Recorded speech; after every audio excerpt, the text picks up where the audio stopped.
இவ்வுலகம் இனியது, இதிலுள்ள வான் இனிமையுடைத்து, காற்றும் இனிது, தீ இனிது, நீர் இனிது, நிலம் இனிது, ஞாயிறு நன்று, திங்களும் நன்று, வானத்து சுடர்களெல்லாம் மிக இனியன, மழை இனிது, மின்னல் இனிது, இடி இனிது, கடல் இனிது, மலை இனிது, காடு நன்று, ஆறுகள் இனியன, உலோகமும் மரமும் செடியும் கொடியும் மலரும் காயும் கனியும் இனியன, பறவைகள் இனிய, ஊர்வனவும் நல்லன, விலங்குகளெல்லாம் இனியவை, நீர் வாழ்வனவும் நல்லன, மனிதர் மிகவும் இனியர், ஆணன்று, பெண் இனிது, குழந்தை இன்பம், இளமை இனிது, முதுமை நன்று, உயிர் நன்று. அனைவருக்கும் நல்வணக்கம். உயராய்வு மற்றும் வேல் அலைவரிசை வழங்கும் ஊடக அரங்கம். இந்த அரங்கத்தில் உங்களை சந்திப்பதில் மிகுந்த மகிழ்ச்சி. நிறைய அரங்கங்கள் நடத்த வேண்டும் என்பது என்னுடைய கனவு. அதில் ஒன்றுதான் இந்த ஊடகங்கள் மீது ஏற்பட்ட தாக்கத்தால் ஊடக அரங்கம் நடத்த வேண்டும் என்பது என்னுடைய நீண்ட நாள் ஆசை. அதற்கு ஒத்துழைப்பு நல்கிய ஊடக பங்கேற்பாளர்களுக்கு என் அன்பு வணக்கம். இன்று ஊடகங்கள் நம்மில் ஊடுருவிக் கொண்டிருக்கின்றன. அந்த ஊடகங்களை நாம் எந்த முறையில் பயன்படுத்துவது, இந்த ஊடகங்கள் வழியாக ஆக்கப்பூர்வமான வழிமுறைகள் என்னென்ன, இதை நாம் எவ்வாறு கையாள்வது, இதற்காகத்தான் இந்த ஊடக அரங்கம். இந்த ஊடக அரங்கில் காரைக்கால் பண்பலை 100.3 அகில இந்திய வானொலி நிகழ்ச்சி பொறுப்பாளர் ரா.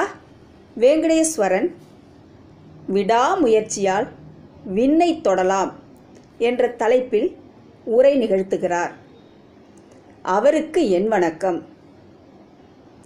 ரா. வெங்கடேஸ்வரன் அவர்களே, உங்களை வரவேற்பதிலும் உங்களை சந்திப்பதிலும் மிகுந்த மகிழ்ச்சி. வணக்கம் வெங்கடேஸ்வரன் அவர்களே.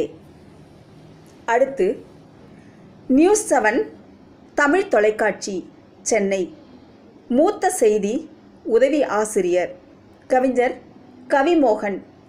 இவர் செய்திகள் நிழலும் நிஜமும் என்ற தலைப்பில் நம்மிடையே உரை நிகழ்த்துகிறார். வணக்கம் கவிமோகன் அவர்களே. அடுத்து சுசிலா செல்லமுத்து. இவர் கணினி பொறியியல் துறை, பெரியார் மணியம்மை பல்கலைக்கழகம் தஞ்சாவூரில் உதவி பேராசிரியராக இருக்கிறார். இணையமும் இளையோரும் என்ற தலைப்பில் நம்மோடு இணைகிறார். வணக்கம் சுசிலா செல்லமுத்து அவர்களே.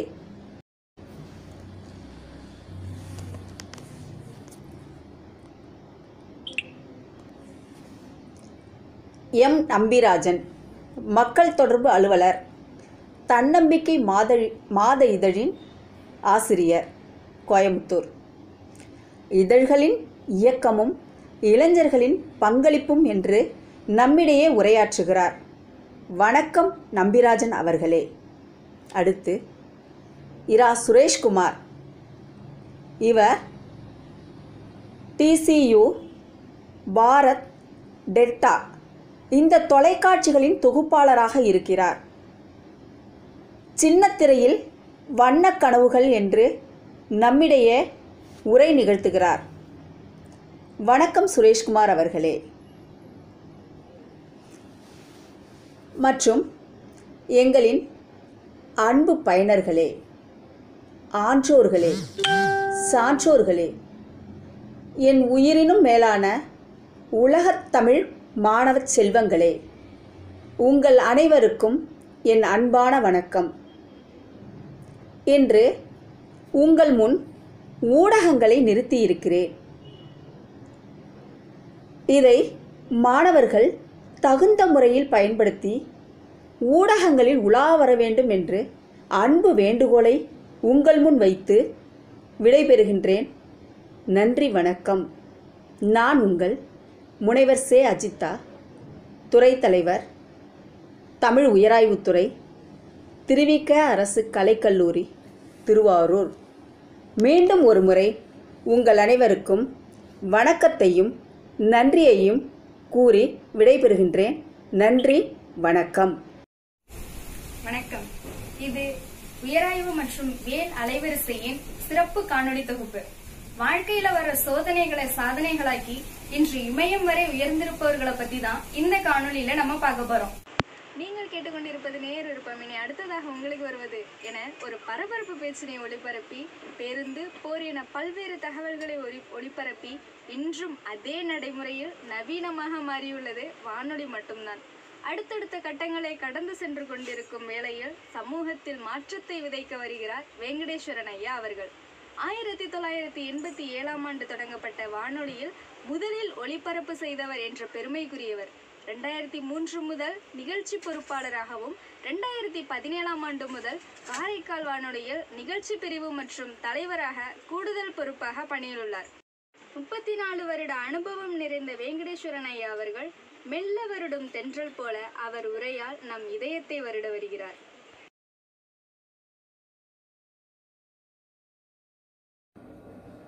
வணக்கம். விடாமுயற்சியால் விண்ணை தொடலாம். இதுதான் வானொலி தொடர்பாக நான் கொடுத்துருக்கக்கூடிய தலைப்பு. வானொலி அப்படின்னோடனே வானிலிருந்து விண்ணிலிருந்து வரக்கூடிய ஒலி அப்படின்றதுனால இந்த தலைப்பு எனக்கு தோணுச்சோ என்னமோ தெரியல. ஆனால் அதுக்கு பொருத்தமாக தான் இருக்கும். நீங்கள் அதை ஒத்துப்பீங்கன்னு நினைக்கிறேன். வானொலி ஒரு ஆச்சரியமான ஒரு விஷயந்தான். நீங்கள் யோசிச்சு பாருங்களேன். ஒரு 130 ஆண்டுகளுக்கு முன்னாடி விண்ணிலிருந்து வரக்கூடிய ஒரு குரல் நமது இல்லத்தில் ஒலிக்கிறது என்றால் அது அந்த விஞ்ஞான கண்டுபிடிப்பை நாம் வியந்து பாராட்டியிருப்பாங்க அந்த காலத்தில். இது ரொம்ப ஆச்சரியமாக இருந்திருக்கும். அதுவும் சிறுவர்கள், கொஞ்சம் வயது முதிர்ந்தவர்கள், இதெல்லாம் ஏதோ ஒரு பெரிய ஜித்து வேலை அப்படின்னு கூட நினச்சிருப்பாங்க. இந்த வானொலியை பற்றி அதை நாம் எப்படி பயன்படுத்திக்கலாம் அப்படின்ட்டு நம்ம தெரிஞ்சுக்கிறதுக்கு முன்னாடி வானொலியுடைய வரலாறை கொஞ்சம் நம்ம தெரிஞ்சுக்கிறது நல்லது இல்லைங்களா? ஒரு சில நிமிடங்கள் வானொலியுடைய வரலாறு பற்றி நான் சொல்கிறேன். 1873 அந்த காலகட்டத்தில் தான் இந்த மின்காந்த அலைகளை வைத்து நிறைய ஆராய்ச்சிகள் செஞ்சுருக்கிறாங்க. நிறைய பேர் அதை பற்றி செஞ்சுருக்கிறாங்க. இந்த மேக்ஸ்வெல் அப்படின்னு ஒரு விஞ்ஞானி நீங்கள் கேள்விப்பட்டிருப்பீங்க. எடிசன் ஒருத்தர் இருந்தார், ஹெர்ட்ஸ், இவங்கெல்லாம் என்ன பண்ணியிருக்காங்க, இந்த மின்காந்த அலைகளை நாம் எப்படி பயன்படுத்தலாம் அப்படின்னு பலவிதமான ஆராய்ச்சிகளை செஞ்சுருக்கிறாங்க. அந்த வெளிநாட்டவர் மட்டுமல்ல, நம்ம ஊர்லேயே கல்கட்டாவில் ஜெகதீஷ் சந்திர போஸ் அப்படின்னு ஒருத்தரும் நிறைய ஆராய்ச்சிகள் செஞ்சுருக்கிறார். கிட்டத்தட்ட அவர் வானொலியை கண்டுபிடிச்சிட்டாருன்னே சொல்கிறாங்க. ஆனால் பார்த்தீங்கன்னா அவர் அதை பதிவு செய்யலை. அவருடைய கண்டுபிடிப்புகள், நிறைய கண்டுபிடிப்புகள் இருக்குங்க. ஆனால் அவர் எந்த கண்டுபிடிப்பையும் பதிவு செய்யலை. ஆனால் முறையாக பதிவு செய்தது அப்படின்னு பார்த்தீங்கன்னா 1894 ஆண்டு மார்க்கோனி இதை பதிவு செஞ்சிருக்கிறார். இந்த இடத்துல நம்ம முக்கியமாக ஒன்று கவனிக்கணும். மாணவர்கள், கேட்கக்கூடியவங்க முக்கியமாக ஒன்று கவனிக்கணும். நாம் ஏதோ ஒரு பள்ளிக்கூடத்தில் படிக்கிறோம், ஏதோ ஒரு கல்லூரியில் படிக்கிறோம் அப்படின்னா அங்கே ஏதாவது ஒரு பதிவை நம்ம விட்டுட்டு போகணும் இல்லைங்களா? அது ரொம்ப முக்கியம். இது நம்ம எல்லாருமே கொஞ்சம் சிந்தையிலே வைத்துக்கொள்ள வேண்டும். நம்ம பதிவு செய்வதில் கொஞ்சம் தயக்கம் காட்டுவோம், எந்த விதத்திலுமே தயக்கம் காட்டுவோம். இப்போ இந்த பதிவுக்கு கூட அஜிதா மேடம் 2-3 முறை எனக்கு நினைவுபடுத்தின பிறகு தான் இந்த பதிவை நான் இப்போ ஒளிப்பதிவு செஞ்சிட்ருக்கிறேன். ஆனால் பதிவு செய்வதற்கு நாம் தயக்கம் காட்டக்கூடாது. நம்ம எல்லாருக்கிட்டையுமே நிறைய திறமைகள் இருக்கும். ஆனால் அதை வெளிப்படுத்தும் போது கொஞ்சம் தயக்கம் காட்டுவோம். அது மாதிரி தயக்கம் காட்டினாரா, இல்லை இது நிறைய செஞ்சுக்கிட்டே போவோம், பின்னாடி வரலாறு நம்மளை பேசட்டும் அப்படின்னு ஜெகதீஷ் சந்திர போஸ் நினைச்சாரோ என்னமோ தெரியல. ஆனால் இதை முறையாக பதிவு செய்தவர் மார்க்கோனி. ஆனால் நம்ப மாட்டீங்க, முதல்ல குரலாக இது வெளியில் வரல. மோர்ஸ் கோடு அப்படின்னு சொல்லுவாங்க, கட்டக்கட்டா டக்கட்டக்கா டக்கட்டக்கான்னு. அந்த மாதிரி ஒரு சமிங்கை மொழியாக தான் இந்த வானொலி துவக்க காலத்தில் இருந்திருக்கு. அதுக்கப்புறம் ஒரு 1900 1912 வரைக்கும் நிறைய ஆராய்ச்சிகள் செஞ்சுருக்கிறாங்க. அப்போ குரல் வடிவத்திலே வர ஆரம்பிச்சிருக்கு. அப்போ பார்த்து இந்த முதல் உலக போர் துவங்கியிருக்கு. முதல் உலக போரில் நம்ம ஒருத்தருக்கு ஒருத்தர் தொடர்பு கொள்வதற்காக இந்த வானொலியை அப்போ பயன்படுத்தியிருக்கிறாங்க. அப்போ மோர்ஸ் கோடில் தான் பயன்படுத்த ஆரம்பிச்சிருக்கிறாங்க. அதுக்கு பிறகு குரல் வடிவாகவே அதை பயன்படுத்தலாம் அப்படின்னு சொல்லியிருக்காங்க. நீங்கள் எல்லாருமே பார்த்துருப்பீங்க டைட்டானிக் திரைப்படம், ஒரு அற்புதமான திரைப்படம். ஒரு பெரிய விபத்து, டைட்டானிக் விபத்து நடக்குது. அதுக்குள்ளார ஒரு காதல் கதையை திணித்து அது ஒரு வெற்றிகரமாக எடுத்திருந்தாங்க. இதுலேயும் ஒரு நவீன யுக்தி ஒன்று இருந்தது. அதனால தான் அந்த படம் வெற்றி அடைந்தது. அதை நீங்கள் கவனிக்கணும். எங்கேயுமே ஒரு நவீனம் அது வெற்றியை தேடித்தரும். ஒரு புதிய சிந்தனை நமக்கு வெற்றியை தேடித்தரும். இப்போ பொதுவாக டைட்டானிக் கப்பல் போச்சு, அது ஒரு பனிப்பாறையில் இடிச்சுது, அது கவிழ்ந்தது அப்படின்னு சொல்லும்போது அதில் சுவாரஸ்யம் கொஞ்சம் இருக்கும். இருந்தாலும் பார்த்தீங்கன்னா அதில் ஒரு காதல் கதையை வைத்து 2 பேர் காதல் செய்வது போலவும் ஒருவருக்கு ஒருவர் விட்டு கொடுத்தல் போலவும் அதில் நிறைய விஷயங்கள் கொண்டு வரும்போது அது நமக்கு சுவாரஸ்யத்தை தரும். இதையும் நம்ம கவனத்தில் கொள்ளணும். அதுக்காக சொல்கிறேன். இந்த டைட்டானிக் கப்பல் 1912ஆம் ஆண்டு மூழ்கின போது இந்த வானொலி ஒரு பங்காற்றி இருக்கு அந்த சமயத்தில். அதற்கு பிறகு பார்த்தீங்கன்னா 1920லேருந்து 1950 வரைக்கும் நிறைய வானொலி நிலையங்கள் உலகம் முழுக்க வந்திருக்குது. அப்படி பார்க்கும்போது நம்ம நாட்டிலையும் 1923ஆம் ஆண்டு ஒரு தனியார் தான் ரேடியோ கிளப் ஆஃப் மும்பை அப்படின்னு சொல்லி ஒரு வானொலியை துவங்கியிருக்கிறாங்க 1923. அதுக்கப்புறம் 1927 பிரிட்டிஷ் அரசாங்கம் பார்க்குது, இதில் ஒரு பெரிய எதிர்காலம் இருக்கிற மாதிரி இருக்கே, நாமளே இதை செய்வோம் அப்படின்னு சொல்லிட்டு கல்கட்டாலையும் மும்பையிலையும் அவங்க துவங்கி ஒன்று செய்கிறாங்க. ஒரு தனியார் தான் செய்கிறாங்க 1927. ஆனால் அது கொஞ்சம் மூழ்கிற மாதிரி போகுது. அது சரியாக ஏன்னா புதிய ஒரு சித்தாந்தம்லாம் எப்பயுமே ஆரம்பத்தில் அதுக்கு வரவேற்பு குறைவாக தான் இருக்கும். அதனால் என்ன பண்ணுறாங்க, 1930ஆம் ஆண்டு பிரிட்டிஷாரே அந்த 2 வானொலியும் எடுத்துக்கிட்டு அவங்க அதை நடத்த ஆரம்பிக்கிறாங்க. இதுக்கு நடுவில் பார்த்தீங்கன்னா 1938லேயே சென்னையில் ஒரு வானொலி நிலையம் துவங்கப்படுது. ஏன்னா சென்னை எப்பயுமே வெள்ளையர்களுக்கு ஒரு பிடித்த இடம். நிறைய முயற்சிகளை சென்னையில் அவங்க துவங்கி இருக்கிறாங்க. கல்கட்டாவில் அவங்க அவங்களுடைய ஆரம்ப காலகட்டத்தில் நிறைய நடவடிக்கைகள் இருந்தாலும் சென்னையை சார்ந்தும் அவர்களுடைய நடவடிக்கை நிறைய இருந்தது. 1938ஆம் ஆண்டே சென்னை வானொலி நிலையம் துவங்கப்பட்டது. இதில் ஒரு ஆச்சரியமான விஷயம் என்னன்னா, சென்னைக்கு அடுத்து அவங்க துவங்கினது திருச்சியில் துவங்கி இருக்கிறாங்க. இது ஒரு பெரிய ஆச்சரியமான விஷயம். ஏன் அது திருச்சியை தேர்ந்தெடுத்தாங்க? அப்படி பார்த்தீங்கன்னா நம்ம நாடு சுதந்திரம் அடைந்த போது ஒரு 6 இடங்கள்ல தான் வானொலி நிலையம் இருந்தது. அதில் திருச்சியும் ஒன்று. அது ஒரு முக்கியமான ஒரு விஷயம். ஏன்னு கேட்டிங்கன்னா அந்த பக்கம் நல்ல ஒரு நாகரிகம் வளர்ந்துருந்துருக்கு. நாகரிகமும் கலாச்சாரமும் எப்பயுமே நதிக்கரை ஓரங்களில் தானே நாகரிகம் அதிகமாக வளருது. அப்படி பார்க்கும்போது திருச்சியில் ஒரு நல்ல நாகரிகம் வளர்ந்துருந்துருக்கு. இந்த வானொலி பற்றிய ஒரு அறிவும் அங்கே இருந்திருக்கும் போல் இருக்கு. அதனால் அங்கே துவங்கியிருக்கிறாங்க. அது இன்றளவும் சிறப்பாக நடந்துகிட்டு இருக்கு. அது நீங்கள் எல்லாரும் திருச்சி வானொலி நீங்கள் கூட கேட்டிருப்பீங்க. இந்த வானொலியோட நோக்கம் பார்த்தீங்கன்னா ரொம்ப அருமையான நோக்கம். பகுஜன ஹிதாய பகுஜன சுகாய. இது பொது அறிவில் கூட உங்களுக்கு போட்டித் தேர்வுகளில் கூட கேட்பாங்க, வானொலியின் நோக்கம் என்ன அப்படின்னு. பகுஜன ஹிதாய பகுஜன சுகாய. மனதுக்கு இதமாக மனதுக்கு சுகமாக, இதுதான் இதம் சுகம் தர வேண்டும் அப்படின்றது தான் வானொலியோட நோக்கம். இதுக்கு பிறகு அது மத்திய அலைவரிசையில் இருந்தது. அதுக்கப்புறம் அது பண்பலையாக மாறினது. இதெல்லாம் ஒரு வரலாறு. அதை பற்றி ரொம்ப நேரம் பேசினாலும் வானொலியின் வரலாறு பற்றி மட்டுமே பேசுகிற மாதிரி இருக்கும். இப்போயே கிட்டத்தட்ட 7 நிமிடங்கள் ஆயிடுச்சு. அதனால் வரலாறை விட்டு இப்பொழுது நடப்பு விஷயங்களுக்கு வருவோம். வானொலி ஒரு வழி தகவலாக மட்டுமே இருந்தது ஒரு காலம் வரைக்கும். 1990 வரைக்கும் ஒரு வழி தகவல் தான். நாங்கள் பேசுவோம், நீங்கள் கேட்கணும். ஆனால் இன்றைக்கி அப்படி இல்லை. இன்றைக்கி நம்ம காரைக்கால் பண்பலையே எடுத்துக்கிட்டிங்கன்னா 17 மணி நேர நிகழ்ச்சியில் கிட்டத்தட்ட ஒரு 5-6 மணி நேரத்துக்கு மேலே பார்த்தீங்கன்னா நேயர்களும் பங்கேற்று பேசக்கூடிய ஒரு வாய்ப்பு அதில் வழங்கப்படுது. இதே நான் சொல்கிறேன் அப்படின்னா, முதலாக வானொலியில் பங்கேற்க வேண்டும் என்று நினைப்பவர்கள் இது போன்ற நேரடி தொலைபேசி நிகழ்ச்சிகளில் பங்கேற்றால் அவங்களுடைய தகவல் தொடர்பு திறன் அதிகரிப்பதற்கான வாய்ப்பு இருக்குது. இப்போ நீங்களே இருக்கீங்க, திடீர்னு பார்த்தீங்கன்னா நம்ம சிந்தனை அரங்கம்னு ஒரு நிகழ்ச்சி இருக்குது 11 மணிக்கு. தினந்தோறும் ஒரு தலைப்பு கொடுத்து நாம் பேசுகிறோம். அந்த தலைப்பை பார்த்தீங்கன்னா அந்த தலைப்பு தொடர்பாக நீங்கள் பேசலாம், உங்களுடைய பதிவை நீங்கள் செய்யலாம். கிட்டத்தட்ட ஒரு 10 லட்சம் நேயர்கள் கேட்குறாங்க அப்படின்னு சொல்கிறாங்க. நம்ம வானொலி இப்போ சென்று சேரக்கூடிய மக்கள் தொகை கிட்டத்தட்ட 51 லட்சங்க நம்ம காரைக்கால் பண்பலை. அதில் குறைந்தது ஒரு 10 லட்சம் பேர்னால நம்ம வானொலி கேட்பாங்க. அப்படின்றதுனால தான் நிறைய விளம்பரங்கள் வருது. நிறைய விளம்பரதாரர் நம்ம வானொலியில் விளம்பரம் கொடுப்பதற்கு தயாராக இருக்கிறார்கள். இது போன்ற நிகழ்ச்சிகளில் முதல்ல நம்மளுடைய பதிவை செய்யலாம். இது வந்து ஆரம்ப கட்டக்காரர்களுக்கு. இன்னைக்கு பார்த்தீங்கன்னா ஒரு தலைப்பு, மறக்க முடியாத புகைப்படங்கள் அப்படின்னு சொல்லி ஒரு தலைப்பு கொடுக்குறோம். நீங்கள் உங்களுக்கு பிடித்த புகைப்படத்தை சொல்லலாம். பொதுவாகவே பார்த்தீங்கன்னா நம்மை பற்றியே சிந்திப்பது அப்படின்னு, அதாவது செல்ஃப் சென்ட்ரிக்காக இருக்கிறது அப்படின்னு சொல்லுவாங்க.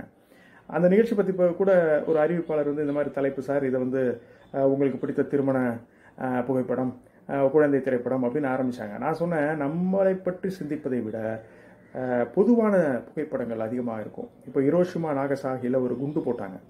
குண்டு போட்டதோடைய விளைவை வந்து மிக அதிகமாக எடுத்து காட்டினது வந்து அந்த குண்டை போட்ட உடனே அந்த நேபாம் பாம் சொல்கிறாங்க பாருங்கள், போட்ட உடனே ஒரு குழந்தை வந்து துணியெல்லாம் இல்லாமல் ஓடும். அந்த புகைப்படம் வந்து அந்த அந்த குண்டோடைய வீரியத்தை வெளிப்படுத்துச்சு. இந்த மாதிரி அந்த புகைப்படத்தை நீங்கள் பிரபலப்படுத்துங்க. அதே மாதிரி சூடானில் வந்து ஒரு கடுமையான வறட்சி வருது. அப்போ ஒரு குழந்தை கிட்டத்தட்ட இறக்கும் தருவாயில் அப்படியே தலை குனிந்து உட்காந்துருக்குங்க. அது பக்கத்தில் ஒரு கழுகு உட்காந்துருக்கும். இந்த குழந்தை எப்போ இறக்கும், இது நான் சொல்ல வேண்டாம். இந்த படத்தை பார்த்தாவே நீங்கள் கற்பனைக்கு போயிடுவீங்க.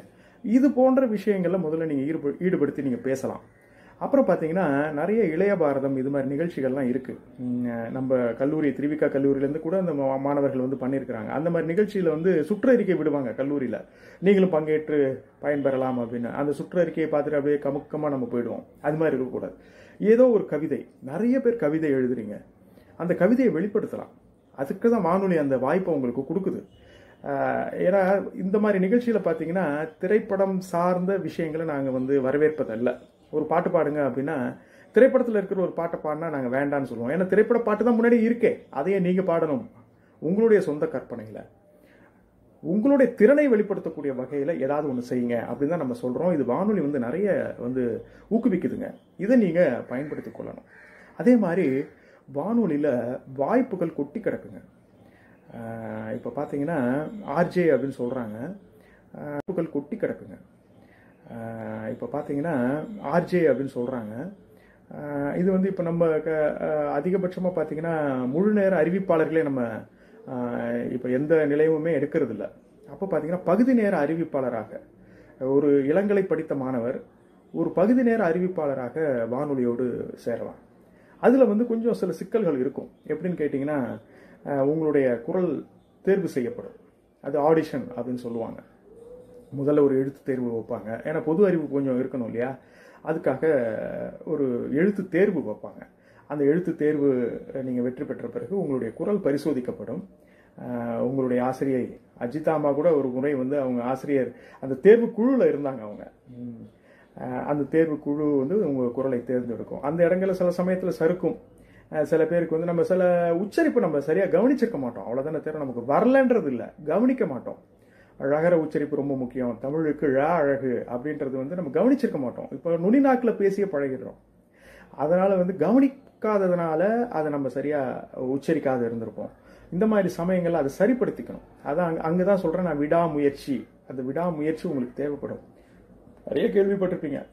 அமிதாப் பச்சன், சிம்மக்குரல் என்று அழைக்கப்படக்கூடிய சிவாஜி கணேசன், இவங்கெல்லாம் இந்த மாதிரியான தேர்வுல தோல்வி அடைஞ்சிருக்கிறாங்க. வானொலியில வந்து குரல் தேர்வுக்காக வந்து அதுல வந்து வெற்றி பெற முடியாம தோல்வி அடைஞ்சிருக்கிறாங்க. ஆனா அந்த தோல்வியை வந்து நம்ம மனதில் கொண்டு சுணங்கி போகக்கூடாது. உடனே அடுத்த கட்டமா என்ன பிரச்சனை, நம்ம எங்க தப்பு பண்ணோம், அதை சரி பண்ணணும் அப்படின்ற ஒரு நோக்கத்தில் நம்ம பண்ணோம் அப்படின்னா அதுல ஒரு வாய்ப்பு உங்களுக்கு இருக்கு. வானொலி மட்டும் இல்லைங்க, வானொலி வந்து இன்னைக்கு கிளை விட்டு பரவி பல்கி பெருகி இருக்குங்க. இப்போ தனியார் வானொலி நிலையங்கள் நிறைய இருக்கு. அவங்கெல்லாம் வந்து ஒவ்வொரு வீட்லேயும் ஒரு கதாநாயகன் அந்தஸ்தோட வந்து அவங்க வந்து நினைத்து பார்க்கப்படுகிறார்கள். நீங்களே யோசிச்சு பாருங்க, சென்னையில் எவ்வளோ பேர் வந்து இந்த ஆர்ஜேன்னு சொல்லப்படக்கூடியவர்கள் எவ்வளோ பேர் இப்போ புகழ்பெற்றவர்களாக இருக்கிறார்கள். நீங்கள் யோசிச்சு பாருங்களேன். வானொலியில் வந்து ஒரு பகுதி நேர அறிவிப்பாளர் அப்படின்றது வந்து ஒரு நுழைவுச்சீட்டு தான். உங்களுடைய வெற்றிக்கான, வாழ்க்கையின் வெற்றிக்கான ஒரு நுழைவுச்சீட்டாகத்தான் நீங்கள் வைத்துக் கொள்ள வேண்டும். அந்த மாதிரி வந்தவங்க திரைப்படங்களை நடிச்சிருக்கிறாங்க, சின்ன திரையில நிறைய போறாங்க, கிரிக்கெட் கமெண்ட்ரி முதற்கொண்டு கொடுக்குறாங்க. அதை வந்து நம்ம ரொம்ப ஆர்வமா கேட்குறோம். இதெல்லாம் நீங்களே யோசிச்சு பார்த்தீங்கன்னா யார் யாருன்றது உங்க நினைவுக்கு வரும். அதனால இது வந்து ஒரு பெரிய துறைங்க. இது வந்து இப்போ வந்து இந்த சமூக ஊடகங்களோட வளர்ச்சி வந்து வானொலியில உங்களுக்கு கிடைக்கக்கூடிய பயிற்சி இருக்கு பாருங்க, அது உங்களை எங்கேயோ இட்டு செல்ல காத்திருக்கிறது. அதை கைப்பிடித்து நீங்க போகணும்.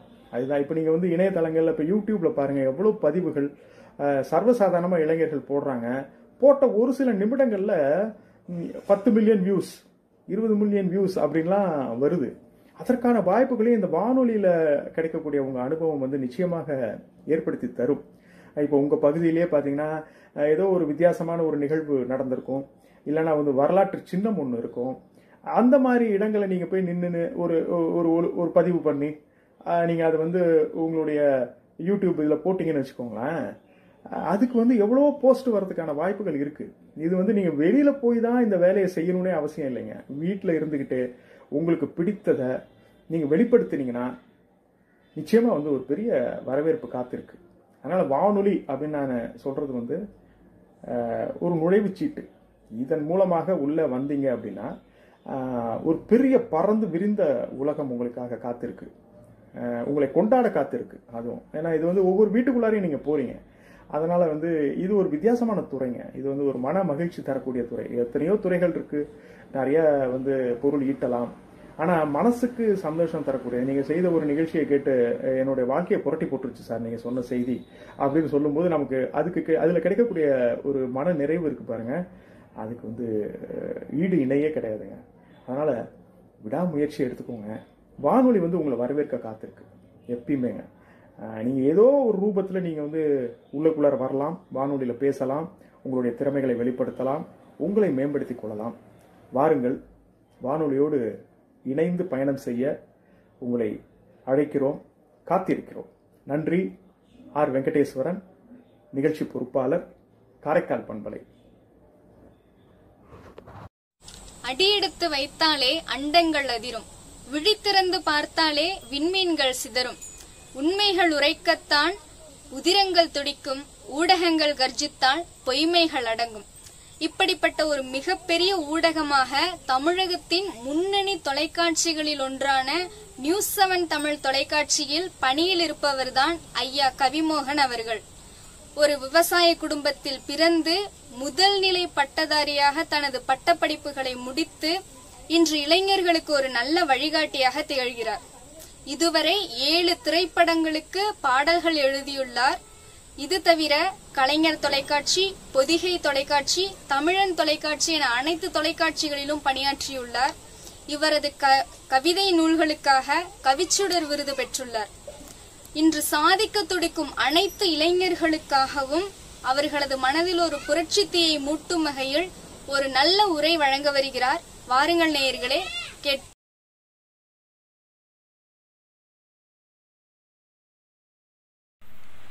பேரன்பிற்குரியவர்களுக்கு வணக்கம். நான் கவிமோகன், சென்னையில் முன்னணி தொலைக்காட்சியின் செய்தி பிரிவில் உதவி ஆசிரியராக தற்போது பணிபுரிந்து வருகிறேன். திருமதி அஜிதா மேடம் அவர்கள் மாணவர்களுக்கான ஒரு பதிவாக இருக்க வேண்டும் என்று கேட்டுக்கொண்டதற்கிணங்க என்னுடைய வேலை பணிச்சூழல் குறித்த அனுபவங்களை உங்களிடம் பகிர்ந்து கொள்ள விரும்புகிறேன்.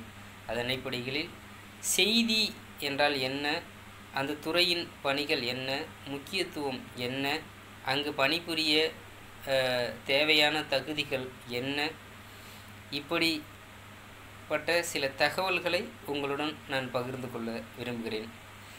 நம்ம நேரடியாக நான் விஷயத்துக்கு வரேன். முதல்ல செய்தி அப்படின்னு என்ன அப்படின்னு நாம் பார்க்கணும். நியூஸ் அப்படின்னு ஆங்கிலத்தில் சொல்கிறாங்க. செய்தி அப்படின்னாக்க நியூஸ்னா என்ன அப்படின்ற ஒரு கேள்வி வரும்ல. நியூ அதாவது புதிதாக மற்றவற்றிலிருந்து மாறுபட்ட ஒரு தகவலை கொடுப்பது, கிடைப்பது செய்தி அப்படின்னு நாம் சொல்கிறோம். நியூஸ் அப்படிங்கிறதுக்கு இன்னொரு பொருளும் இருக்குது. 4 திசைகளிலிருந்தும் கிடைப்பது அப்படின்னு சொல்லுவாங்க. நார்த், ஈஸ்ட், வெஸ்ட், சவுத், இப்படி 4 திசைகளிலும் இருந்தும் நம்ம கிடைக்கக்கூடிய முக்கியத்துவம் வாய்ந்த தகவல்களை திரட்டி கொடுப்பது செய்தி அப்படின்னு சொல்லலாம். இதில் செய்திகளை சேகரிப்பவர் செய்தியாளர் அப்படின்னு சொல்கிறாங்க. இந்த செய்திகள் நம்ம பல்வேறு பகுதிகளிலிருந்து செய்திகளை சேகரித்து நம்மளுக்கு கொடுக்குறாங்கள, அவங்கள செய்தியாளர்கள் அப்படின்னு நம்ம சொல்கிறோம். ஆங்கிலத்தில் செய்தியாளர்களுக்கு சில வரையறைகள் இருக்குது.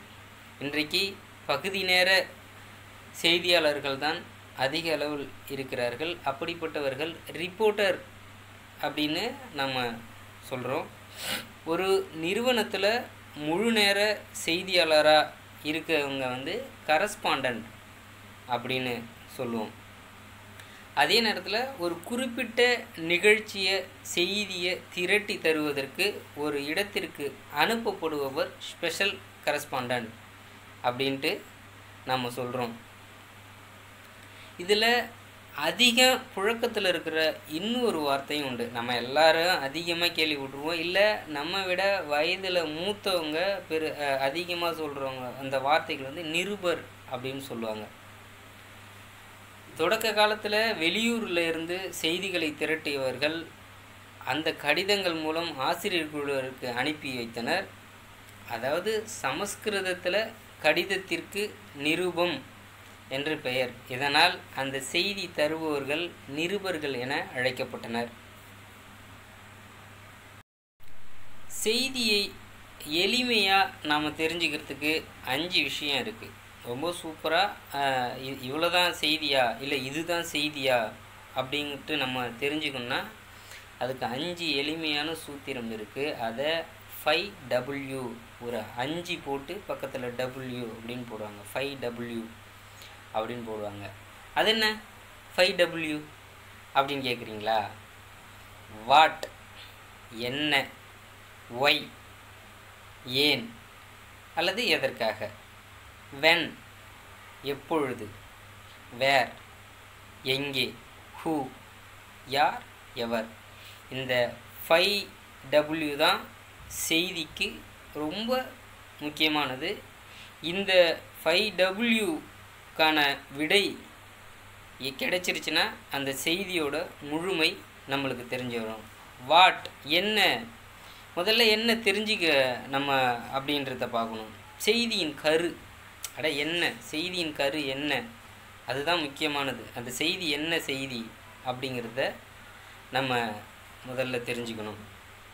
ரெண்டாவதா ஒய், அந்த கேள்வி ரொம்ப அவசியமான கேள்வி.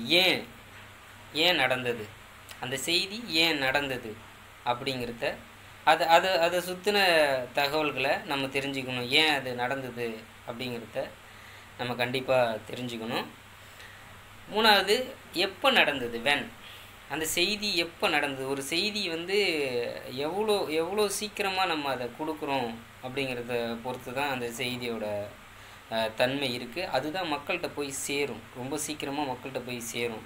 அதனால் அது எப்போ நடந்தது அப்படிங்கிறது ரொம்ப முக்கியமாக நம்ம பார்க்கணும். அதே மாதிரி எங்கே நடந்தது, வேர் எங்கே நடந்தது, தமிழ்நாட்டில் நடந்ததா, தமிழ்நாட்டில் எங்கே நடந்தது, சென்னையில் நடந்ததா, சென்னையில் எங்கே நடந்தது அப்படிங்கிறப்ப தான் அந்த செய்தி வந்து மக்கள்கிட்ட வந்து உணர்வுபூர்வமாக போய் சேரும். அமெரிக்காவில் ஒரு செய்தி நடந்ததுன்னா அது நம்மளுக்கு வந்து எங்கே நடந்தது அமெரிக்காவில் அப்படிங்கிறப்ப அது ஒரு சாதாரண விஷயமாக தான் நமக்கு தெரியும். அது ஒரு பெரிய விஷயமாக நமக்கு தெரியாது. அமெரிக்காவில் நடக்கிறதுல என்ன பெரிய விஷயம் இருக்குது, நமக்கு அருகில் பக்கத்தில் எங்கே என்ன நடக்குது அப்படிங்கிறத தான் அந்த முக்கியத்துவம், செய்தியோட முக்கியத்துவம் இருக்குது. அதேமாரி ஹூ யார் எவர், அந்த செய்தியில் பாதிக்கப்பட்ட அந்த செய்தியில் உரிய நபர், முக்கியத்துவம் பெறும் நபர் யார் அப்படிங்கிறத நம்ம ரொம்ப முக்கியமாக பார்த்தே ஆகணும். அப்போ தான் அந்த செய்தி, இப்போ அமெரிக்காவில் நடந்த கார் விபத்தில் 30 பேர் இறந்து விட்டார்கள் அப்படின்னா அது ஒரு சாதாரண செய்தி. அமெரிக்காவில் நடந்த கார் விபத்தில் ஒரு 30 பேர் இறந்துட்டாங்க அப்படிங்கிறது ஒரு சாதாரண செய்தி தான். அது செய்திக்கு அது வந்து அதை கடந்து போயிடும். ஆனால் அமெரிக்காவில் நடந்த கார் விபத்தில் 30 பேர் இறந்து விட்டார்கள், அதில் சென்னையை சேர்ந்த 2 இறந்து விட்டார்கள் அப்படிங்கிறப்ப நமக்கு உணர்வுபூர்வமாக ஒரு விஷயம் நம்மளுக்கு இதாகும். அடைச்ச சென்னையில் இருந்து போயிட்டு அங்கே இருந்தவங்க இறந்துட்டாங்களே அப்படிங்கிறப்ப அந்த செய்தி வந்து முக்கியத்துவம் பெறும், கூடுதல் முக்கியத்துவம் பெறும். அமெரிக்காவில் 30 பேர் இறந்துட்டாங்கிறது செய்தி தான். ஆனால் அந்த விபத்தில் சென்னையை சேர்ந்த அல்லது தமிழ்நாட்டை சேர்ந்த யாரோ 2 பேர் தவறிட்டாங்க அப்படிங்கிறப்ப அந்த செய்திக்கு கூடுதல் முக்கியத்துவம் உண்டு. அப்போ எங்கே நடந்தது, எப்படி நடந்தது, ஏன் நடந்தது, யாருக்கு என்ன அப்படிங்கிற இந்த 5 விஷயம், இந்த IWங்கிறது வந்து செய்திக்கு ரொம்ப ரொம்ப முக்கியமான ஒரு விஷயமாக பார்க்கப்படுகிறது. பொதுவாக நம்ம தமிழ்நாட்டை பொறுத்த வரைக்கும் இல்லை, எல்லா மாநிலத்திலுமே அந்தந்த மாநிலத்திற்கான செய்திகளை சேகரிப்பதற்கு அந்த மாநிலம் முழுவதும் செய்தியாளர்கள், அதான் அந்த ரிப்போர்ட்டர், முன்னவே நான் சொன்னேன்ல, இந்த மாதிரி அந்த ரிப்போர்ட்டர்கள் வச்சுருப்பாங்க. அவங்க கொடுக்குற செய்தி அவங்க வந்து ஒவ்வொரு இடத்துக்கும், இப்போ திருவாரூரில் திருவிக கல்லூரியில் ஒரு நிகழ்ச்சி நடக்குது, ஒரு கலை நிகழ்ச்சி நடக்குதுன்னா திருவாரூருக்கு ஒரு செய்தியாளர் இருப்பாங்க. அவங்க அந்த நிகழ்ச்சியை ஒரு தொகுப்பாக தொகுத்து அதற்கான அந்த ஒளிப்பதிவெல்லாம் அவங்க எடுத்து அலுவலகத்துக்கு அனுப்புவாங்க. தலைமை அலுவலகம் எங்கே இருக்கிறதோ, சென்னையோ மதுரையோ கோவை திருச்சின்ட்டு தலைமை அலுவலகம், பெரும்பாலும் எல்லா ஊடகத்தின் தலைமை அலுவலகமும் சென்னையில் தான் இருக்கிறது. சென்னையில் இருக்கிற தலைமை அலுவலகத்துக்கு அனுப்புவார்கள். அந்த செய்தியை இப்போ என்னை போன்ற பணியில் இருக்கக்கூடிய செய்தி உதவி ஆசிரியராக இருக்கக்கூடிய, துணை ஆசிரியராக இருக்கக்கூடிய நபர்கள் அந்த செய்தியின் முக்கியத்துவம் அறிந்து, முன்னவே நான் சொன்னல, எந்த செய்தி எப்பொழுது எங்கு நடந்தது, அது ஏன் நடந்தது, எதற்காக நடந்தது, இது மக்கள் பிரச்சனைகளை பேசக்கூடிய செய்தியா, மக்களின் வாழ்வாதாரத்தை பேசக்கூடிய செய்தியா, அரசியல் சார்ந்த செய்தியா அப்படின்ற செய்தியின் முக்கியத்துவம் அறிந்து, அன்றைய பொழுதின் முக்கியத்துவம் பெறும் செய்திகள் எது என்பதை அறிந்து அதுக்கு முக்கியத்துவம் கொடுத்து அந்த செய்தியை நாங்கள் தயார் செய்து அதை ஆனியர் செய்கிறோம். அப்போ செய்தியை அனுப்புகிற ரிப்போர்ட்டருங்க வந்து தமிழ்நாடு ஃபுல்லாக எல்லா இடத்துலையும் இருப்பாங்க. அப்போ பிற மாநிலங்களிலிருந்து, பிற நாடுகளிலிருந்து நம்மளுக்கு செய்தி வருகிறதே, அது எப்படி வருகிறது என்று பார்த்தோமேயானால், பிற மாநிலங்களிலிருந்தும் நமக்கு செய்தி கொடுப்பதற்கும் வெளிநாடுகளிலிருந்து நமக்கு செய்தி கொடுக்கும் செய்தி நிறுவனங்கள் இருக்கின்றன. இப்போ இங்கே சென்னையில் ஒரு பொருளை எக்ஸ்போர்ட் பண்ணி அதை மற்ற எல்லா இடத்துக்கும் நம்ம விற்பனைக்கு அனுப்புறது இல்லையா, அதே போல் செய்தி நிறுவனங்கள் என்று எல்லா நாடுகளிலும் தனித்தனியாக உண்டு. அவர்கள் மொத்த செய்திகளையும் அங்குள்ள செய்திகளை நம்மளுக்கு கொடுப்பதற்காக ஒரு குறிப்பிட்ட தொகையை வாங்கி கொண்டு தான் அந்த செய்தியை நம்மளுக்கு கொடுக்கிறார்கள். அப்படி முக்கியத்துவம் பெறும் செய்தி நிறுவனங்களில் ஒன்று ANI அப்படின்னு சொல்லுவோம், ஆங்கில செய்தி நிறுவனம். இது அவங்க பார்த்திங்கன்னா நாடு முழுவதும் அவங்களோட நிறுவனத்தை விரிவாக்கம் பண்ணி வச்சுருக்காங்க. அவங்க நம்மளுக்கு செய்தி தருவாங்க. இப்போ இந்த ரிப்போர்ட்டர் கொடுக்குற செய்தியை நம்ம அலுவலகத்தில் இருக்கிற செய்தி நிறைய பிரிவுகள் இருக்கிறது. துணை ஆசிரியர்கள் இருக்கிறார்கள், FTP இருக்குது, விஷுவல் எடிட்டிங் இருக்குது, ஒளிப்பதிவு கேமராமேன்கள், அது ஒவ்வொன்றுத்துக்கும் நிறைய துறைகள் செய்தி பிரிவில் இருக்கிறது. வழக்கமாக செய்தி அப்படின்னா இங்கே ஒரு பார்வை இருக்குது. நம்மளை பொறுத்த வரைக்கும் மனுஷனை நாய் கடிச்சிட்டா அது செய்தி இல்லை, ஆனால் நாயை மனுஷன் கடிச்சிட்டா அது செய்தி அப்படிங்கிற ஒரு பார்வை இருக்குது. ஆனால் ஏன் அப்போ ஒரு முக்கியமான நடிகரையோ ஒரு முக்கிய அரசியல் பிரமுகரையோ, பிரதமராக இருக்கட்டும், ஜனாதிபதியாக இருக்கட்டும், இல்லை அமைச்சர்களாக இருக்கட்டும், இல்லை அதி முக்கியத்துவம் வாய்ந்த மிக மூத்த நடிகர்களாக இருக்கட்டும், அவங்கள நாய் கடிச்சிட்டா செய்தி இல்லையா அப்படின்னா அது ரொம்ப முக்கியமான செய்தி. அப்போ செய்திகள் வந்து அந்த தன்மையை வந்து எதை பொறுத்து செய்தி அமைகிறது அப்படிங்கிறத நீங்கள் தெரிஞ்சுக்கணும்.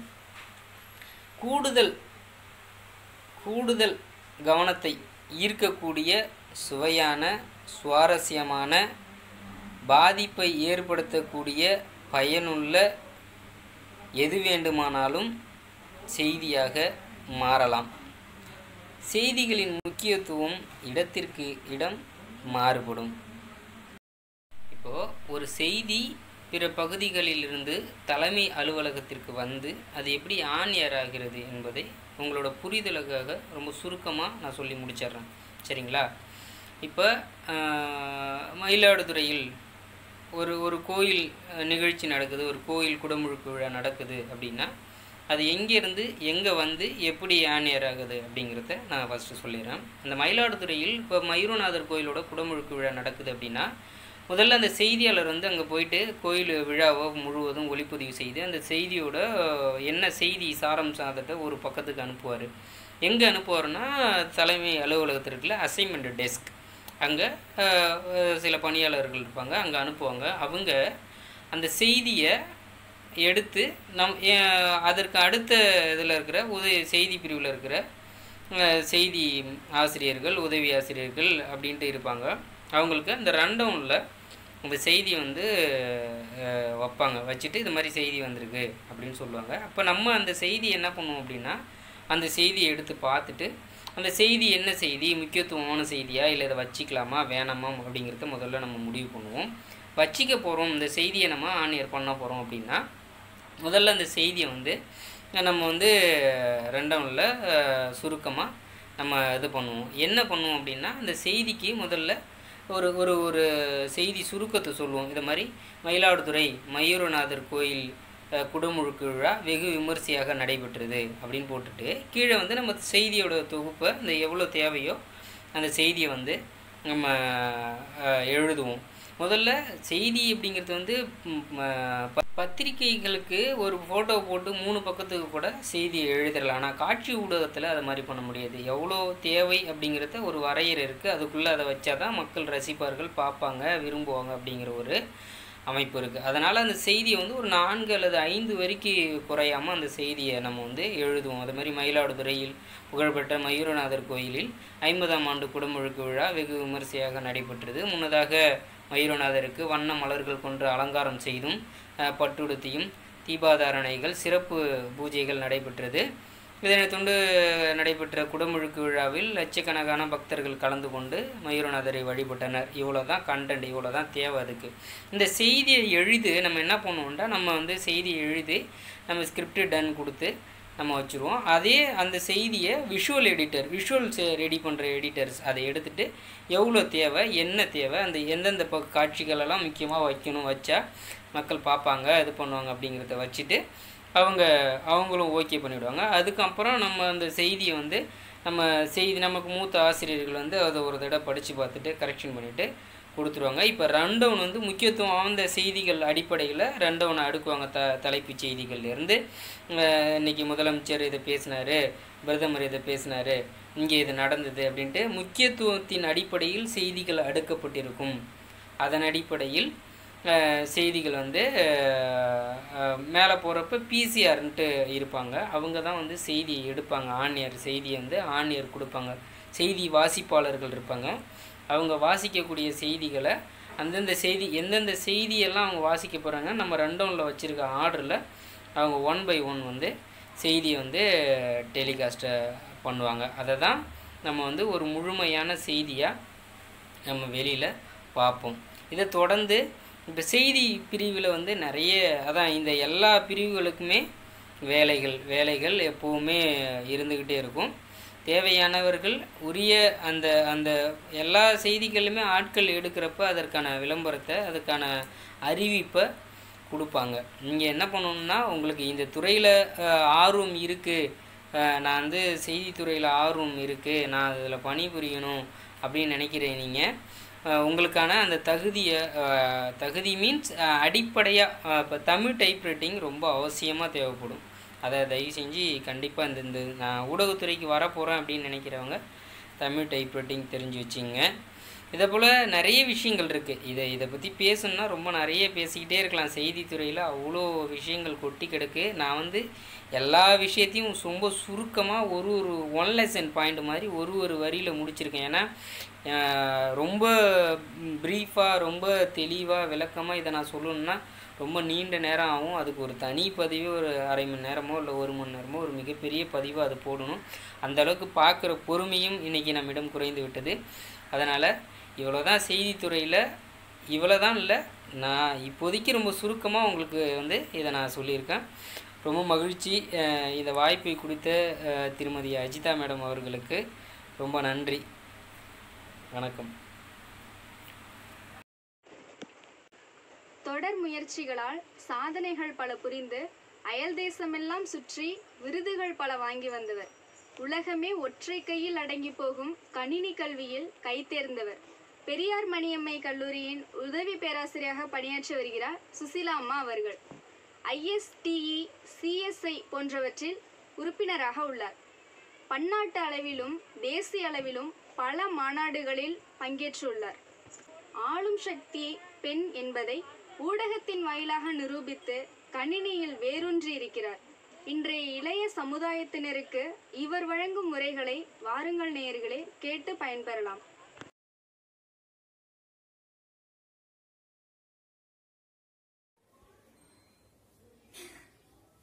இணையமும் இளையோரும் என்ற தலைப்பில் உங்களோடு உறவாட வைத்த உயராய்வு மற்றும் வேல் அறக்கட்டளைக்கு எனது நன்றி கலந்த வணக்கத்தை தெரிவித்துக் கொண்டு எனது உரையை ஆரம்பிக்கிறேன். எனது பெயர் சுசீலா செல்லமுத்து. நான் உதவி பேராசிரியராக பெரியார் மணியம்மை பல்கலைக்கழகத்தில் கணினி பொறியியல் துறையில் பணிபுரிந்து வருகிறேன். தினமும் நானும் இணையத்துடனும் இளையோருடனும் ஒவ்வொரு நாளும் இணைந்தே பணிபுரிவதில் மிக்க மகிழ்ச்சி கொள்கிறேன். கண்டிப்பாக நாம் அனைவரும் இந்த உலகத்தோட, அதுவும் இந்த 20 வருஷ வளர்ச்சியில, அதிநுட்ப வளர்ச்சியில, தீவிரமான வளர்ச்சியில நம்ம எல்லாருமே இருந்துட்டு இருக்கோம். சோ இந்த உலகத்தை நம்ம வளம் வர்றதை விட இந்த உலகத்தை நம்ம கையிலே வச்சிட்டு இருக்கோம் இல்லைங்களா? சோ இருந்தாலும் யங் ஜெனரேஷன் இந்த இணையதளத்தை, இந்த சோசியல் மீடியாவை எந்த மாதிரி யூஸ் பண்றாங்க, எப்படி எல்லாம் யூஸ் பண்ணிட்டு இருக்காங்க, எப்படி நம்ம யூஸ் பண்ணணும், நம்மளுக்கு தகுந்த மாதிரி நம்மளுடைய வளர்ச்சியை நோக்கி எந்த மாதிரி எல்லாம் நம்ம யூஸ் பண்ணணும் அப்படின்றத ஒரு 4 ஆஸ்பெக்ட்ல நான் உங்க முன்னாடி ஷேர் பண்ணணும்னு நினைக்கிறேன். What are the positive things, what is the negative aspect, motivation point of view, அப்புறம் செக்யூரிட்டி கன்சர்ன்ஸ். இந்த சோசியல் மீடியால செக்யூரிட்டி கன்சர்ன்ஸ் என்னெல்லாம் இருக்கு அப்படின்றத பத்தி நான் டிஸ்கஸ் பண்ண போறேன். கண்டிப்பா மிகப்பெரிய வரப்பிரசாதம் தான் நமக்கு இந்த வளர்ச்சி, இந்த தொழில்நுட்ப வளர்ச்சி, இந்த ஊடகங்கள், இந்த சோசியல் மீடியா, ஃபேஸ்புக்கா இருக்கட்டும், வாட்ஸ்அப்பா இருக்கட்டும், Google plus, Twitter, blogs, websites, ShareChat, Snapchat, LinkedIn. So இந்த மாதிரி நிறைய நம்ம யூஸ் பண்ணிக்கிட்டே இருக்கோம். நிறைய ஆப்ஸ் டெவலப் பண்ணிக்கிட்டே இருக்காங்க, நம்ம நிறைய யூஸ் பண்ணிக்கிட்டே இருக்கோம். ஸோ இதெல்லாம் நம்ம as a young generation, that is இளைய மாணவ செல்வங்கள், வருங்கால சந்ததிகள் எந்த மாதிரி எடுத்துட்டு போறாங்க அப்படின்றத. இப்ப பாசிட்டிவ் திங்ஸ்னு எடுத்துக்கிட்டோம்னா நிறைய விஷயங்கள் இருக்கு. கண்டிப்பா இதுல நிறைய பாசிட்டிவ் தான் இருக்கு. நம்ம எடுத்துக்கிற விதமும் நிறைய டெவலப் பண்ணிக்க போற விதத்தை பொறுத்து தான் இருக்கு. ஸோ எல்லாமே கொட்டி கிடக்கு அந்த இந்த இணையதளத்துல, களத்துல நம்ம எந்த மாதிரி ரியாக்ட் பண்றோன்றத பொறுத்து தான். ஸோ பாசிட்டிவ் திங்ஸ் நிறைய இருக்கு, அது என்னெல்லாம் பார்க்கலாம். கண்டிப்பா ஒரு ரிலேஷன்ஷிப், ஒரு ஸ்ட்ராங் ரிலேஷன்ஷிப்பை உருவாக்கிட்டே இருக்கு. இப்ப யுஎஸ்ல இருக்கான் பையன், அவங்க அம்மாவுக்கு ஃபோன் பண்றான், அம்மா இன்னைக்கு தஞ்சாவூர்ல பவர் கட்டுமா, நீங்க கேர்ஃபுல்லா இருந்துக்கோங்க, ப்ரிகாஷனா இருந்துக்கோங்க, சார்ஜ் பண்ணிக்கோங்க, டேங்க் ஃபில் பண்ணிக்கோங்க. ஸோ இந்த மாதிரி இன்ஸ்ட்ரக்ஷன்ஸ். ஸோ எங்க யூஎஸ்ல இருந்து இங்கே தஞ்சாவூருக்கு மெசேஜ் இமிடியேட்டா. ஸோ இதெல்லாம் எப்படி நடக்குது, ஒரு ஸ்பெசிபிக்கா எப்படி நடக்குது அப்படின்னா இந்த சோசியல் மீடியா மூலமா இமிடியேட்டா அங்க ஃபேஸ்புக் பாக்குறாங்க, கையில மொபைல் இருக்கு, ஃபேஸ்புக் பாக்குறாங்க, அப்டேட் பண்றாங்க. ஸோ ஒவ்வொரு விஷயமும் நம்ம லோக்கல் ஏரியால இருந்து, அதாவது மூளை முடுக்குகள் இருந்து அப்படியே உலகளாவிய வலைதளத்துல பறந்துகிட்டே இருக்கு. நம்ம பரப்பிக்கிட்டே இருக்கோம், நம்மளும் தெரிஞ்சுக்கிட்டே இருக்கோம், செயல்படுத்திக்கிட்டே இருக்கோம். ஸோ அப்ப இதுல பாசிட்டிவ் திங்ஸ்ன்றது கண்டிப்பா ஸ்ட்ராங் ரிலேஷன்ஷிப், அதுல எந்த மாற்று கருத்தும் இல்லை. ஒரு உலகளாவிய நட்புகள் நம்மளுக்கு நிறைய பேர் கிடைச்சிக்கிட்டே இருக்காங்க. முகம் தெரியாத நட்புகள் நிறைய விஷயம் ஷேர் பண்றாங்க, நம்மளும் ஷேர் பண்றோம். ஸோ ஒரு உலகத்தை நம்ம கையிலே வச்சுட்டு இருக்கோம் இல்லைங்களா? அதே மாதிரி பிரேக்கிங் நியூஸ் இம்மிடியேட்டா எங்க என்ன நடந்தாலும் இம்மிடியேட்டா நம்மளுக்கு தெரிஞ்சிருது. அது உலகளாவிய சிந்தனைகளா இருக்கட்டும், உலகளாவிய விஷயங்களா இருக்கட்டும், சமூக ஒர்க்கா இருக்கட்டும், சமூக வேலையா இருக்கட்டும். ஸோ எல்லா விஷயங்களுமே நம்மளுக்கு இம்மிடியேட்டா கிடைச்சிருது, பிரேக்கிங் நியூஸ். அப்புறம் நிறைய சோசியல் மீடியால, தட் இஸ் வாட்ஸ்அப் எடுத்துக்கோங்க, அதுல குரூப்பிசம் ஃபார்ம் பண்றோம் இல்லையா? ஸோ அந்த குரூப் மூலமா நிறைய விஷயம் ஷேர் ஆயிட்டே இருக்கு நவடேஸ். ஃபார் எக்ஸாம்பிள், ஒரு சின்ன எக்ஸாம்பிள், நாங்கள் இன்னைக்கு வந்து எங்கள் ஸ்கூல் 23 இயர்ஸ்க்கு அப்புறம் நாங்கள் எல்லாரும் ஜாயின் பண்ணி வாட்ஸ்அப் மூலமாக எல்லாரும் ஜாயின் பண்ணி இன்னைக்கு எங்கள் ஸ்கூலுக்கு போயிட்டு நாங்கள் ஒரு கிளாஸ் ரூம் கட்டி கொடுப்போம்.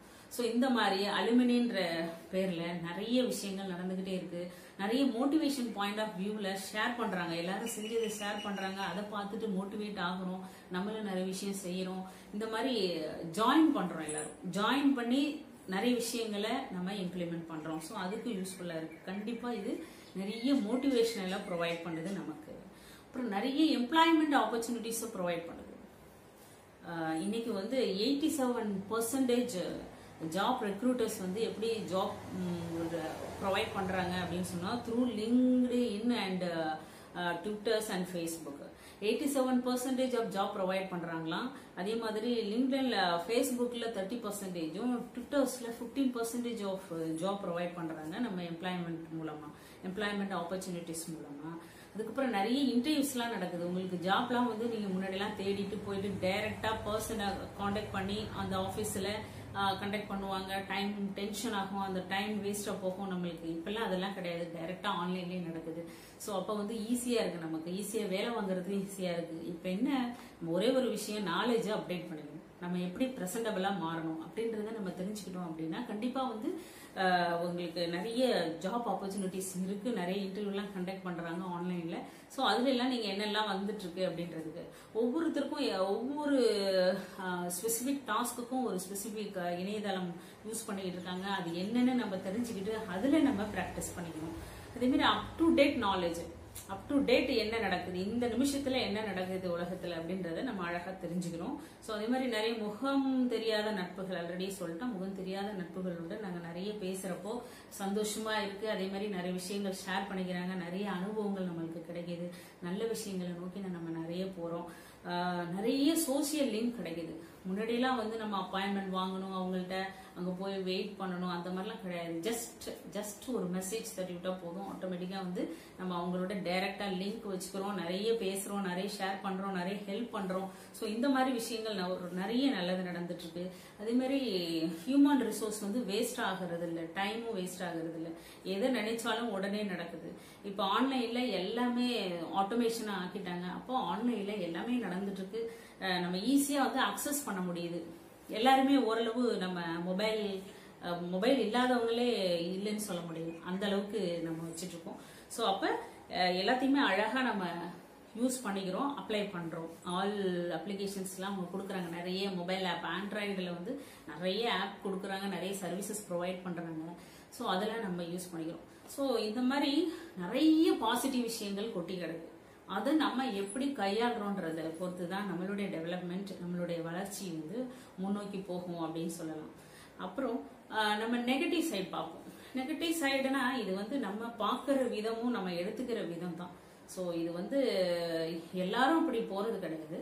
இருந்தாலும் நம்ம என்ன மாதிரிலாம் இருக்குன்றத நம்ம தெரிஞ்சுக்கணும். இப்போ நெகட்டிவ் சைட்ஸ் பார்த்தோம்னா மோஸ்ட்லி இந்த 14 to டீனேஜ் ஸ்டூடெண்ட்ஸ், டீனேஜ் குழந்தைங்க தான் என்ன பண்றாங்க அப்படின்னா, அஸ் ஏ ரிப்போர்ட் படி சொல்றேன், 7 hours per day வந்து மொபைல் யூஸ் பண்றாங்களா. இது ஆவரேஜ். பட் இண்டிவிஜுவலா வந்து அவங்க இஷ்டத்துக்கு தான் இருக்கிறாங்க, ரொம்ப டைம் யூஸ் பண்றாங்க. தட் இஸ் ஒரு கேம் எடுத்துக்கிட்டோம், இல்ல ஏதாவது ஃபேஸ்புக் ஆகட்டும், இல்ல வாட்ஸ்அப் ஆகட்டும், மணிக்கணக்கா அவங்க ஒரே பொசிஷனே சேஞ்ச் பண்ணாம கூட மறந்துடுறாங்க. தண்ணியே மறந்து ரொம்ப நேரம் கான்சென்ட்ரேட் பண்றாங்க. ஸோ அதனால அவங்களோட ஹெல்த், மென்டலி நிறைய ப்ராப்ளம்ஸ் வருதுன்றாங்க. ஸோ மென்டல் ஹெல்த் ஆர்கனைசேஷன் படி வந்து என்ன சொல்றாங்க அப்படின்னா 14 to 17 years சைல்டு பிள்ளைங்களுக்குலாம் என்ன ஆகுது அப்படின்னா டிப்ரெஷன் ஃபார்ம் ஆகுதுங்களாம். அதே மாதிரி எதனாலும் எதிர்த்து பேசுறாங்க. அதாவது என்ன பேசுறாங்கன்றதே உள்வாங்காம எதிர்த்து உடனே பேசுறது. ஸோ அந்த மாதிரி டிப்ரெஷன் எல்லாம் ஃபார்ம் ஆகுது. ஆஸ் பர் CNN ரிப்போர்ட் படி என்ன சொல்றாங்க அப்படின்னா 50 to 100 times per day வந்து பாக்குறாங்களாம் யங்கர்ஸ், தட் இஸ் இந்த டீனேஜ் ஸ்டூடெண்ட்ஸ். அப்ப பாக்குறப்ப இதுல 37ல இருந்து 47 people வந்து அதாவது டிப்ரெஷனுக்குள்ள போறாங்க அப்படின்றாங்க. அதாவது சில விஷயங்களை பார்த்து ஆட்டோமேட்டிக்கா அவங்களே வந்து உள்வாங்கிறது, அதையே அவங்க மனசுக்குள்ள எடுத்துக்கிறது.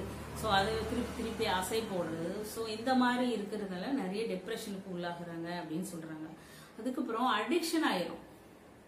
ஒரு கேமிங்கா இருக்கட்டும், ஏதாவது உங்களை மீடியா, தட் இஸ் வாட்ஸ்அப்பா இருக்கட்டும், இல்ல ஷேர் ஷாட்டா இருக்கும், இல்ல டிக்டாக்கா இருக்கட்டும், எடுத்தோம் அப்படின்னு சொன்னா அதை வைக்க ஆஃப் பண்றதே கிடையாது. நம்ம அடுத்தடுத்து விளையாண்டுட்டே தான் இருக்கோம், போயிட்டே தான் இருக்கோம், ஷேர் பண்ணிட்டே தான் இருக்கோம். ஸோ அந்த டைம்ல நம்மளுக்கு ரொம்ப சந்தோஷமா இருக்கும். ஆனா அதுக்கப்புறம் நம்மளுடைய உடம்பு ஸ்பாயில் ஆகிட்டே இருக்கு, ரொம்ப ஸ்பாயில் ஆகிட்டே இருக்குன்றத நம்ம உணர்றது கிடையாது. ஸோ இதெல்லாம் மாற்றணும். அதுக்கப்புறம் சோசியல் கம்பேரிசன்ஸ் அந்த போட்டோஸ் நிறைய அப்டேட் ஆகிட்டே இருக்கு இல்லைங்களா. ஸோ அவங்களோட எண்ணங்களை, அவங்களுடைய வளர்ச்சிகளை, அவங்களுடைய என்டர்டைன்மெண்ட்டை அவங்க போஸ்ட் பண்றாங்க. நம்ம அதை பார்த்துட்டு கம்பேர் பண்ண ஆரம்பிச்சிடும். அதே மாதிரி வாழணும்னு நினைக்கிறோம். பட் அதே மாதிரி வாழணும்னு நினைக்கிறப்ப அதே மாதிரி சூழல் நம்மளுக்கு கிடையாது. ட்ரெஸ்ஸிங்கா இருக்கட்டும், இல்ல பிளேஸா இருக்கட்டும், கம்ஃபர்டபுள் ஜோனா இருக்கட்டும், எதுவுமே நம்மளுக்கு அந்த மாதிரி இல்லாதப்ப நம்மளுக்கு ஆட்டோமேட்டிக்கா டிப்ரெஷன் ஃபார்ம் ஆகுது. ஸோ இந்த சோசியல் கம்பேரிசன்ஸ் அது வந்து நம்ம பார்க்கணும். அது எது வரையே நம்ம எடுத்துட்டு போகணும் அப்படின்னு. ஸோ இப்போ ஃபார் எக்ஸாம்பிள், இப்போ ஒரு நல்ல குளிர் கண்ட்ரியில போயிட்டு நீங்க கோட் போட்டுக்கலாம். நல்ல ஹார்ட் கண்ட்ரியில கோட் போட்டுருந்தா அது உங்களை எந்த மாதிரி இந்த சமூகம் பார்க்கும். ஸோ அது மாதிரி நம்மள சமூகம் எந்த மாதிரி நம்மள பார்க்கணும் அப்படின்றத நம்ம புரிஞ்சுக்கணும். அதுக்கு தகுந்த மாதிரி நம்ம நடந்துக்கணும். ஐசோலேஷன்ஸ், நிறைய ஐசோலேஷன். அதாவது ஐசோலேஷன் அப்படின்னு சொன்னா தனித்து இருக்கிறது. அப்படியே தனியாவே ஆயிடுறாங்க. ஒரு சில பிள்ளைங்க எல்லாம் தனியாவே ஆயிடுறாங்க.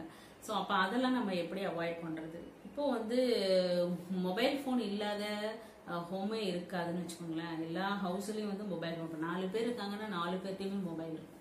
4 பேருமே தனித்தனியா இருக்கும். 4 பேருமே மெசேஜ்ல கம்யூனிகேட் பண்ணிக்கணும். ஒரே வீட்டுக்குள்ள 4 பேருமே மெசேஜ்ல கம்யூனிகேட் பண்ணிக்கணும், வாட்ஸ்அப்ல கம்யூனிகேட் பண்ணிக்கணும். ஸோ இந்த சூழல்லாம் வந்து கண்டிப்பா இருக்கவே கூடாது. ஸோ இதுல நம்ம மாத்தணும். ஸோ இதெல்லாம் வந்து சில டிராபேக்ஸ்ன்னு சொல்லுவாங்க. பட் இது பெருசா நம்ம எடுத்துட்டு போக கூடாது. இதெல்லாம் நம்ம செய்யக்கூடாது, அவ்வளவுதான். இதெல்லாம் நம்ம ஓவர் கம் பண்ணணும் அப்படின்னு சொன்னா, ஆக்சுவலி நான் சொன்னேன் 7 hours per day வந்து டீனேஜ் பீப்புள் யூஸ் பண்றாங்க அப்படின்னு சொன்னேன்.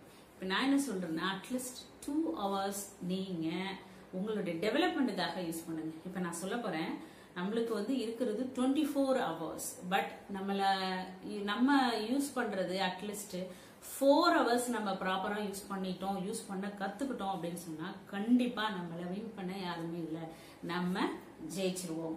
ஓகே. சோ அப்ப அந்த 4 hours என்னென்ன பண்ணணும் அப்படின்றத சொல்றேன். இப்ப மிகப்பெரிய சாதனையாளர்களா இருக்கட்டும், மிகப்பெரிய சயின்டிஸ்டா இருக்கட்டும், இல்ல பெரிய பணக்காரங்களா இருக்கட்டும், உலகத்துல இவங்கெல்லாம் எதை ஃபாலோ பண்ணிருக்காங்க, எப்படி அவங்க ஷெட்யூல் பண்ணிருக்காங்க லைஃப்ல, எப்படி வந்து அவங்க அச்சீவ் பண்ணிருக்காங்கன்றதுக்கு சர்வே ரிப்போர்ட் சொல்லுது. ஃபர்ஸ்ட் 4 hours, ஏதாவது ஒரு 4 hours, 24 hours இல்ல, first 4 hours or any 4 hours, ஒரு எழுந்த உடனே ஒரு ஃபர்ஸ்ட் 1 hour வந்து நம்மளுடைய physical activities, that is physical exercise, நம்ம பாடிக்காக ஹெல்த்துக்காக நம்ம யோசிக்கணும். 1 hour யோகாவோ, எக்ஸசைஸோ, வாக்கிங்கோ, ஜாக்கிங்கோ, இல்ல மெடிடேஷன்ஸ் என்ன வேணாலும் 1 hour கம்பல்சரியா நமக்காக ஸ்பெண்ட் பண்ணணும்.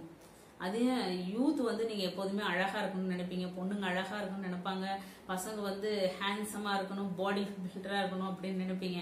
ஸோ அப்ப அந்த 1 hour காலங்காத்தால எழுந்திரிச்சு சீக்கிரமா எழுந்திரிக்கணும், அதுதான் குட் ஹேபிட். ஸோ காலங்காத்தால எழுந்திரிச்சு நீங்க பிராக்டிஸ் பண்ணணும். செகண்ட் 1 hour என்ன பண்றாங்க அப்படின்னா, ஏதாவது ஒரு புக்கு படிக்க கம்பல்சரியா பழகிக்கணும். ஒரு வீட்டுல நீங்க ஒரு புக்கு படிக்க பழகிக்கணும். ஒரு லைப்ரரி, குட்டி லைப்ரரி வச்சுக்கோங்க. ஏதோ உங்களுக்கு பிடிச்ச விஷயங்கள், நல்ல விஷயங்களை சொல்றேன் நானு, பிடிச்ச விஷயங்களை 1 hour பிராக்டிஸ் பண்ணிக்கணும். அட்லீஸ்ட் டெய்லி 1 hour புக் படிக்கணும். இன்னைக்கு பெரிய பெரிய பணக்காரவங்க நீங்க சர்வே ரிப்போர்ட் படி எடுத்து பாத்தீங்கன்னா இந்த 4 things கண்டிப்பா இந்த 4 hours ஸ்பெண்ட் பண்ணிருக்காங்க. அதனாலதான் பெரிய அளவுக்கு அச்சீவ் பண்ண முடிஞ்சிருக்கு. Second hours books. Third 1 hour வந்து நம்மளுடைய ஏர்னிங் பாயிண்ட் ஆஃப் வியூல, earning point of view plus நம்ம என்னவா மாற போறோம். உங்க கண்டிப்பா இந்த ஏஜ்ல நீங்க என்னவா மாற போறீங்கன்றது ஒரு டிசைட் பண்ணிருப்பீங்க. உங்களுடைய கோல் என்னன்றதை டிசைட் பண்ணிருப்பீங்க. நீங்க சயின்டிஸ்டா மாறலாம், ஒரு டீச்சரா இருக்கலாம், ஒரு டாக்டரா இருக்கலாம், ஒரு பைலட்டா இருக்கலாம், எப்படி வேணாலும் நீங்க மாற போறீங்க. அப்ப அந்த 1 hour வந்து அந்த நோக்கத்துக்காக நீங்க ஸ்பெண்ட் பண்ணணும். ஓகே. இப்ப வந்து நான் வந்து இப்ப பேராசிரியரா இருக்கேன் அப்படின்னு சொன்னா நான் டெய்லி வந்து 1 hour அப் டு டேட் சாஃப்ட்வேர்ல என்னெல்லாம் வந்துட்டு இருக்குன்றத நான் அனலைஸ் பண்ணுவேன்.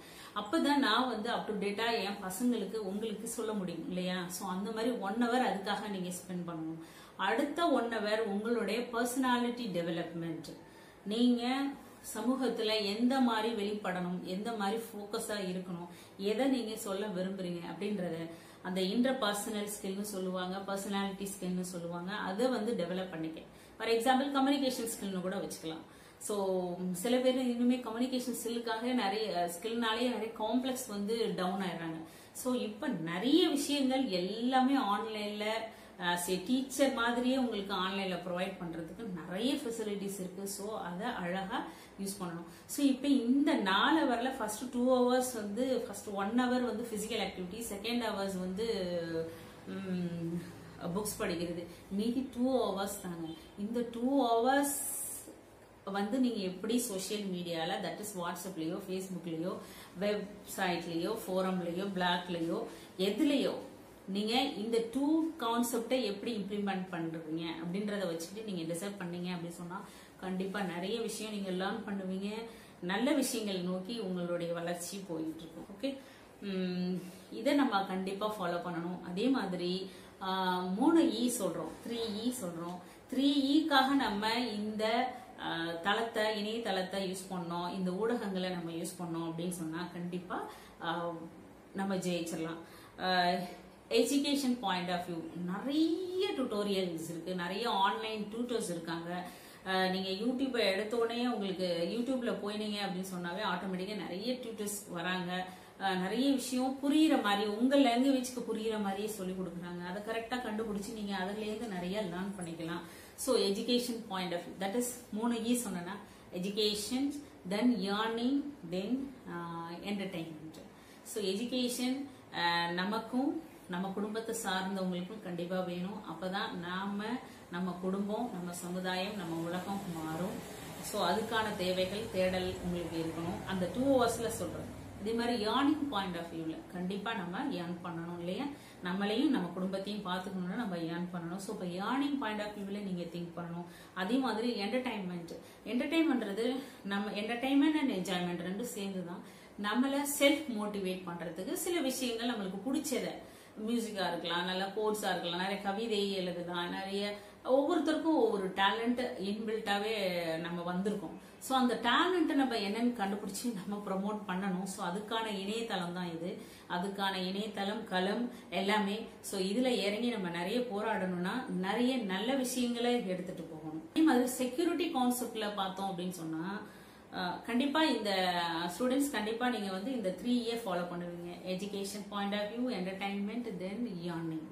ஓகே, தென் இன்னொரு விஷயம் என்னன்னா செக்யூரிட்டி கன்சர்ன்ல பார்த்தோம் அப்படின்னு சொன்னா நம்ம இப்ப வந்து எல்லாருமே மொபைல் வச்சிருக்கோம், நிறைய யூஸ் பண்ணிட்டு இருக்கோம், நிறைய டெக்னாலஜி தெரிஞ்சுக்கிறோம், நிறைய என்டர்டைன்மெண்ட் பாயிண்ட் ஆஃப் வியூல பாக்குறோம். ஷேர்ஷாட்டா இருக்கட்டும், ஃபேஸ்புக்கா இருக்கட்டும், வாட்ஸ்அப்பா இருக்கட்டும், என்னவா இருக்கட்டும், எல்லாத்தையுமே நம்ம யூஸ் பண்ண சின்ன குழந்தைங்கலேருந்து பெரியவங்க வரை எல்லாருமே யூஸ் பண்றோம். பட் எதை யூஸ் பண்றோம், எதை நம்ம போஸ்ட் பண்றோம், என்ன பண்றோம்னே தெரியாம சில விஷயங்களை பண்ணிக்கிறோம். ஓகேங்களா? இதுல என்னன்னா எல்லா விஷயத்தையும் நம்ம 2 ஐ பாக்குறதை விட அது ஐ ஒண்ணு பார்த்துட்டே இருக்கு. அதுதான் சர்வர்னு சொல்லுவாங்க. யூஸ் பண்ற நம்ம யூஸ் பண்ற அத்தனை விஷயங்களும், நம்ம பேசுறதா இருக்கட்டும், பாக்குறதா இருக்கட்டும், நம்ம அனுப்புறதா இருக்கட்டும், ஸ்டோர் பண்றதா இருக்கட்டும், எல்லா விஷயத்தங்களும் மானிட்டர் பண்ணிக்கிட்டே இருப்பாங்க, ஸ்டோர் பண்ணிக்கிட்டே இருப்பாங்க. நம்ம எஸ்கேப்பே ஆக முடியாது. நம்ம செய்யறது யாருக்குமே தெரியல அப்படின்னு நீங்க நினைக்கவே கூடாது. ஸோ இதுக்குதான் சைபர் செக்யூரிட்டின்னு ஒரு கான்செப்ட்லாம் யூஸ் பண்றாங்க. அதே மாதிரி நம்ம என்ன பண்ணாலும் கண்டுபிடிச்சறதுக்கு சைபர் செக்யூரிட்டி கான்செப்ட்லாம் இருக்கு. அதே மாதிரி சைபர் புல்லிங் அப்படின்றது. சைபர் புல்லிங்னா வந்து இது மோஸ்ட்லி இந்த லெஸ் தென் 25 years பீப்புள்ஸ் இது பண்றதா சொல்றாங்க சர்வே ரிப்போர்ட் படி. என்னன்னா தேவையில்லாத மெசேஜ வந்து பாஸ் பண்றது. ஸோ அப்படி இருக்கக்கூடாது. தேவையில்லாத போட்டோ, ஹார்ம்ஃபுல் மெசேஜ், மற்றவங்களை கெடுக்கிற அளவுக்கு ஒரு தேவையில்லாத அன்வான்ட் மெசேஜ் அனுப்புறாங்க. ஸோ அதுக்கு முன்னாடி நம்ம யோசிக்கணும். நம்ம வந்து அந்த சகோதரத்துவத்தை ஃபாலோ பண்ணணும். கண்டிப்பா நம்ம சிஸ்டரா இருந்தா எப்படி இருப்பாங்க, நம்ம பிரதரா இருந்தா எப்படி ஃபீல் பண்ணுவாங்க, நம்ம அப்பா இதை எப்படி ஃபீல் பண்ணுவாங்க. ஸோ அந்த மாதிரி நம்ம நினைச்சுக்கணும். நம்ம நினைச்சுக்கிட்டு இதெல்லாம் அவாய்ட் பண்ணணும், இதெல்லாம் செய்யக்கூடாது. ஆக்சுவலி இது எல்லாமே மானிட்டர் பண்ணிட்டு இருக்காங்க. அதை தான் நான் சொல்ல வரேன். நம்ம என்ன செஞ்சாலும் மானிட்டர் பண்ணிட்டே இருக்காங்க. ஸோ நம்ம வந்து அவேரா இருக்கணும். ஸோ அவேர்னஸ் ரொம்ப முக்கியம். ஸோ இந்த சோசியல் மீடியாவை யூஸ் பண்றதுக்கு கண்டிப்பா மாணவ செல்வங்களே, இணையத்தில் இணைவோம், உலகத்தை உலா வருவோம், கைபேசியை மிகச் சரியாக கையாள கற்றுக்கொள்வோம், சாதுரியமாக பல சாதனைகள் புரிவோம். அதாவது கைபேசியை கையாளுறதுல, இணையதளத்துல கையாளுறதுல ரொம்பவே நம்ம கவனமா இருக்கணும். சோ நம்மளுடைய செல்ஃப் growthக்காக தான் நம்ம யோசிக்கணும். அதே மாதிரி இன்னொரு விஷயம் என்னன்னா, இந்த ரொம்ப லாங் டைம் வந்து நம்ம மொபைல் யூஸ் பண்றோம். நைட்ல எல்லாம் ரொம்ப நேரம் லைட்டே இல்லாம டார்க் பிளேஸ்ல யூஸ் பண்றோம். அப்படி டார்க் பிளேஸ்ல யூஸ் பண்றப்ப அந்த ஆர்டிபிஷியல் ப்ளூ லைட்ஸ் வந்து நம்மளோட ஹெல்த்தை ரொம்பவே ஸ்பாயில் பண்ணுது. தட் இஸ் ஹார்மோன்ஸ் இன்பேலன்ஸ் கொண்டு வருது. இது எப்படிலாம் நம்ம அவாய்ட் பண்ணணும்னா, நீங்க அட்லீஸ்ட் லைட் போட்டுட்டு யூஸ் பண்ணலாம். நைட் நேரத்துல ரொம்ப நேரம் யூஸ் பண்ணாதீங்க. இந்த டெய்லி வந்து நைட்டு ஒரு 10 o'clock, அட்லீஸ்ட் 11 o'clock, தென் காலையில 5 o'clock 6 o'clock ஏஞ்சி பழகுங்க. அட்லீஸ்ட் 11 மணிக்கு மேலதான் நம்ம உடம்புல உள்ள எல்லா பார்ட்ஸுமே வந்து ப்ராப்பரா அது வேலையை செய்ய ஆரம்பிக்குமா. ஸோ அதனால வேலை செய்யறோமோ இல்லையோ, படிக்கிறோமோ இல்லையோ, அட்லீஸ்ட் படுத்துற சொல்றாங்க, ஜஸ்ட் லைங் டவுன் அப்படின்னு சொல்றாங்க. ஸோ அந்த டைம்ல நீங்க என்ன பண்றீங்க, அப்படியே படுத்துட்டு நம்ம என்ன பண்றோம், லாங் டைம் வந்து இப்படியே தான் பார்த்துட்டு இருக்கோம். அந்த ப்ளூ லைட் நம்ம மேல படுது. ஸோ அதனால மெலனின் சுரக்கிறது வந்து கம்மியாகுது, ஹார்மோன்ஸ் இன்பேலன்ஸ் வருது, ஸ்லீப்பிங் டிஸ்டர்பன்ஸ் ஆகுது. ஸ்லீப்பிங் டிஸ்டர்பன்ஸ் ஆகுச்சுனாவே நம்மளுக்கு எல்லா பிரச்சனையும் வரும். ஸோ அதெல்லாம் நம்ம அவாய்ட் பண்ணணும் அப்படின்னு சொன்னா இந்த கைபேசியை கையால நம்ம கத்துக்கணும். வாய்ப்பு அளித்த உயராய்வு மற்றும் வேல் அறக்கட்டளைக்கு எனது மனமார்ந்த நன்றியை தெரிவித்துக் கொள்கிறேன். நன்றி, வணக்கம். உண்மை என்றும் இந்த உலகில் பொய்யாகாது. நேர்மை என்றும் எந்நாளும் தன் வழி மாறாது. மக்களோடு மக்களாக இருந்து சமூக மாற்றத்தை விதைக்கும் லட்சியம் கொண்டு தன்னம்பிக்கை மாத இதழில் பணியாற்றி வருகிறார் ஐயா நம்பிராஜன் அவர்கள்.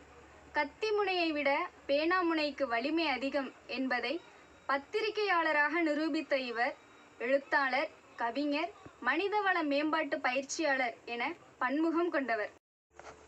தமிழில் இருக்கும் தன் பற்றினை தன்னோடு நிறுத்தாமல் தமிழ் இலக்கியம் படித்த மாணவ மாணவியருக்கு இயற்கையாகவே கவிதை, கட்டுரை, இலக்கண இலக்கியத்தில் ஞானம் உண்டு என்பதால் இவர்களுக்கு பத்திரிகை துறையில் வாய்ப்பு அதிகம் என்று கூறி ஒரு தன்னம்பிக்கை உரை வழங்க வருகிறார். வாருங்கள், நம் புத்தி முனையை தீட்டிக் கொள்வோம்.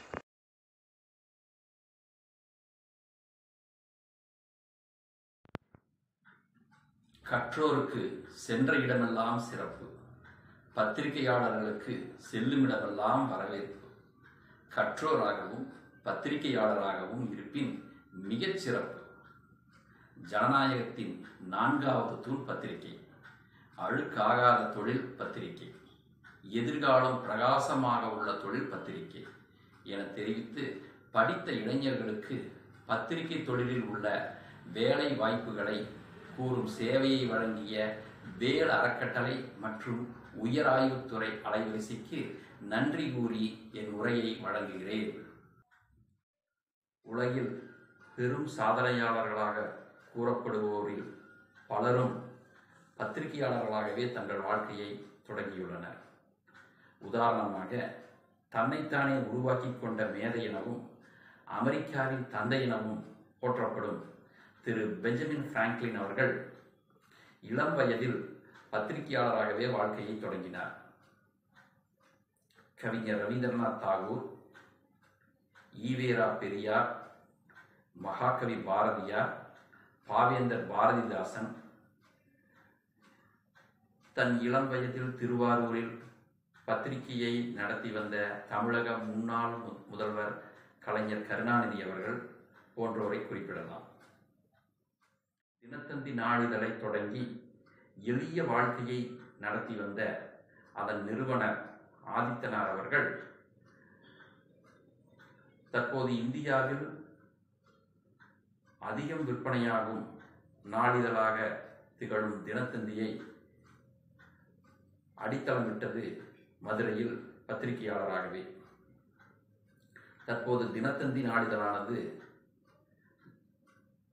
தந்தி டிவி எனவும் மாலை முரசு டிவி எனவும் பரிணாம வளர்ச்சி பெற்று நடைபெறுகிறது. தந்தி டிவியில் நெறியாளராக பணியாற்றி தமிழகம் முழுதும் பெயர் பெற்ற திரு ரங்கராஜ் பாண்டே அவர்கள் ஆரம்பத்தில் தினமலர் நாளிதழில் சாதாரணமான பத்திரிகையாளராகவே பணியில் சேர்ந்தார். பாண்டே அவர்கள் பீகார் மாநிலத்தைச் சேர்ந்தவர் எனினும் தமிழில் முதுகலை பட்டம் பெற்றவர். மேலும் தந்தி டிவியில் நெறியாளராக திகழும் திரு ஹரிஹரன், தந்தி டிவியில் நெறியாளராக வரும் திருமதி அசோக வர்ஷினி, நியூஸ் 7 டிவியில் நெறியாளராக பணியாற்றும் திருமதி சுகிதா சாரங்கராஜ் போன்றோர் தன் பணிகளை செம்மையாக ஆற்றி வளமான வருவாயோடு வாழ்கின்றனர்.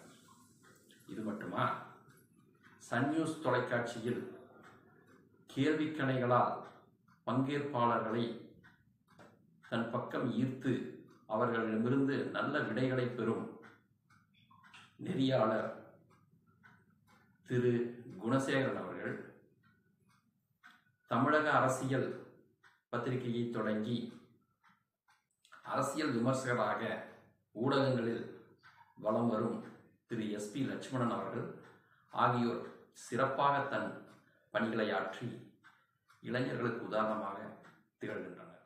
கற்ற மாணவர் மாணவியர் இளைஞர்களுக்கு பத்திரிகை துறையில் வருவாய் ஈட்ட பல வழிகள் உண்டு. பகுதி நேரமாகவோ முழு நேரமாகவோ செய்தியாளர்களாக, விளம்பரம் சேகரிப்பவர்களாக, பிழை திருத்துபவர்களாக, பேட்டி எடுப்பவராக தொழில் புரியலாம். தமிழ் படித்த மாணவ மாணவியருக்கு கூடுதல் வாய்ப்பு இதில் உண்டு. கவிதை, கட்டுரை, இலக்கண இலக்கியம் போன்ற ஞானத்தை இயற்கையாகவே இவர்கள் பெற்றுள்ளனர். பெஞ்சமின் பிராங்க்லின் தன் இளம் வயதான 26வது வயதில் எழுத்தாளராக பரிணாமம் பெற்று அவர் எழுதிய புவர் ரிச்சர்ஸ் ஆல்மனக் என்ற புத்தகம் ஒவ்வொரு அமெரிக்கர் வீட்டிலும் இடம்பெறும் அளவிற்கு விற்பனையில் சக்கை போடு போட்டார். பெரும் செல்வத்தை சம்பாதித்தார். நீங்களும் எழுத்தாளராக பரிணாமம் அடைய வேண்டும். சமீபத்தில் மறைந்த பெரும் எழுத்தாளர் திரு கி ராஜநாராயணன் அவர்களுக்கு அவர் இறுதி மரியாதையை அரசு சிறப்பாக செய்ததை நாம் பாராட்ட வேண்டும். விருது பெறுவதற்கு பத்திரிகை துறையில் வாய்ப்புகள் அதிகம். உதாரணமாக, தமிழக அரசு வழங்கும் கலைமாமணி விருதானது பெரும்பாலும் பத்திரிகை துறையில் இருப்பவர்களுக்கு கிடைக்க வாய்ப்பு நன்றாக உள்ளது. சமூக அங்கீகாரத்தை நீங்கள் பெறலாம். புகழ் உங்களை தேடி வரும். சில பேருக்கு வினா இருக்கும், சுயமாக பத்திரிகை தொடங்குவது என்றால் பெரும் முதலீடு வேண்டுமா, அது நம்மால் இயலுமா என்ற வினா உண்டு. சுயமாக பத்திரிகையை தொடங்கி நடத்தலாம். பெரும் முதலீடெல்லாம் வேண்டியதில்லை.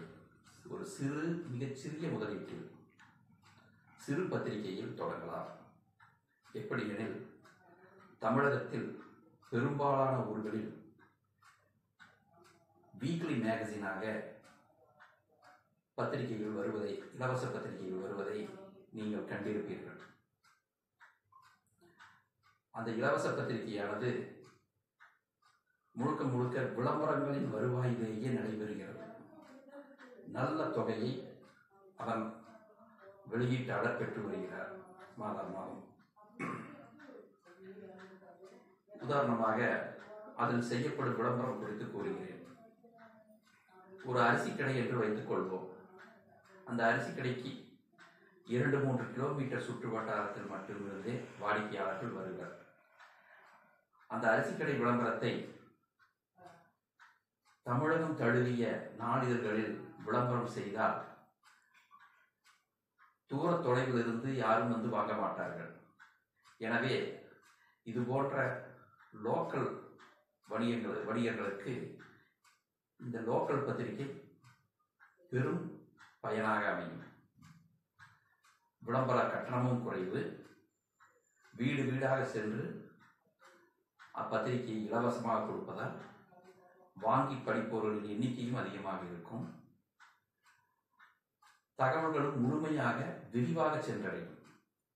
எனவே தமிழகத்தில் இது மாதிரியான வீக்லி மேகசின்ஸ் நிறைய உள்ளது. மிகச்சிறப்பாக நடத்துகிறார்கள் இதை நடத்துவோர். அது மாதிரி சிறிய அளவில் ஆரம்பித்து பின்னாளில் அதை படிப்படியாக உங்களது உழைப்பாலும் உற்சாகத்தாலும் அதை வளரச் செய்யலாம். நல்ல வருவாயை நீங்கள் ஈட்ட சுயதொழிலாக இது அமையும். மேலும் பத்திரிகை துறை சம்பந்தப்பட்ட ஆலோசனைகளுக்கு நீங்கள் என்னை அணுகலாம். வணக்கம். தமிழாசிரியர் என்று ஒருமுகம் கொண்டு தமிழை வளர்ப்பவர், பத்திரிகை ஆசிரியர் என்று மறுமுகம் கொண்டு மாற்றம் செய்பவர் சிலம்பு மாத இதழின் ஆசிரியர் சுரேஷ்குமார் ஐயா அவர்கள். இளங்கலை முதுகலை என இலக்கியம் கற்கும் தன் கல்லூரி காலத்திலேயே சிறகு என்ற மாத இதழின் ஆசிரியராக பணியாற்றியவர். வந்தனா, தமிழ், குரல், டெல்டா போன்ற பல்வேறு தொலைக்காட்சிகளில் பணியாற்றி வருபவர். மக்கள் நல பணியாக பல்வேறு இயக்கங்களை நடத்தி வரும் வேளையிலும் தனது தமிழாசிரியர் பணியினை 15 ஆண்டுகளாக இடைவிடாது தொடர்ந்து வருகிறார். தமிழும் ஊடகமும் என இருமுகம் கொண்ட இவர் தமது உரையால் நம் இதயங்களை கவர வருகிறார்.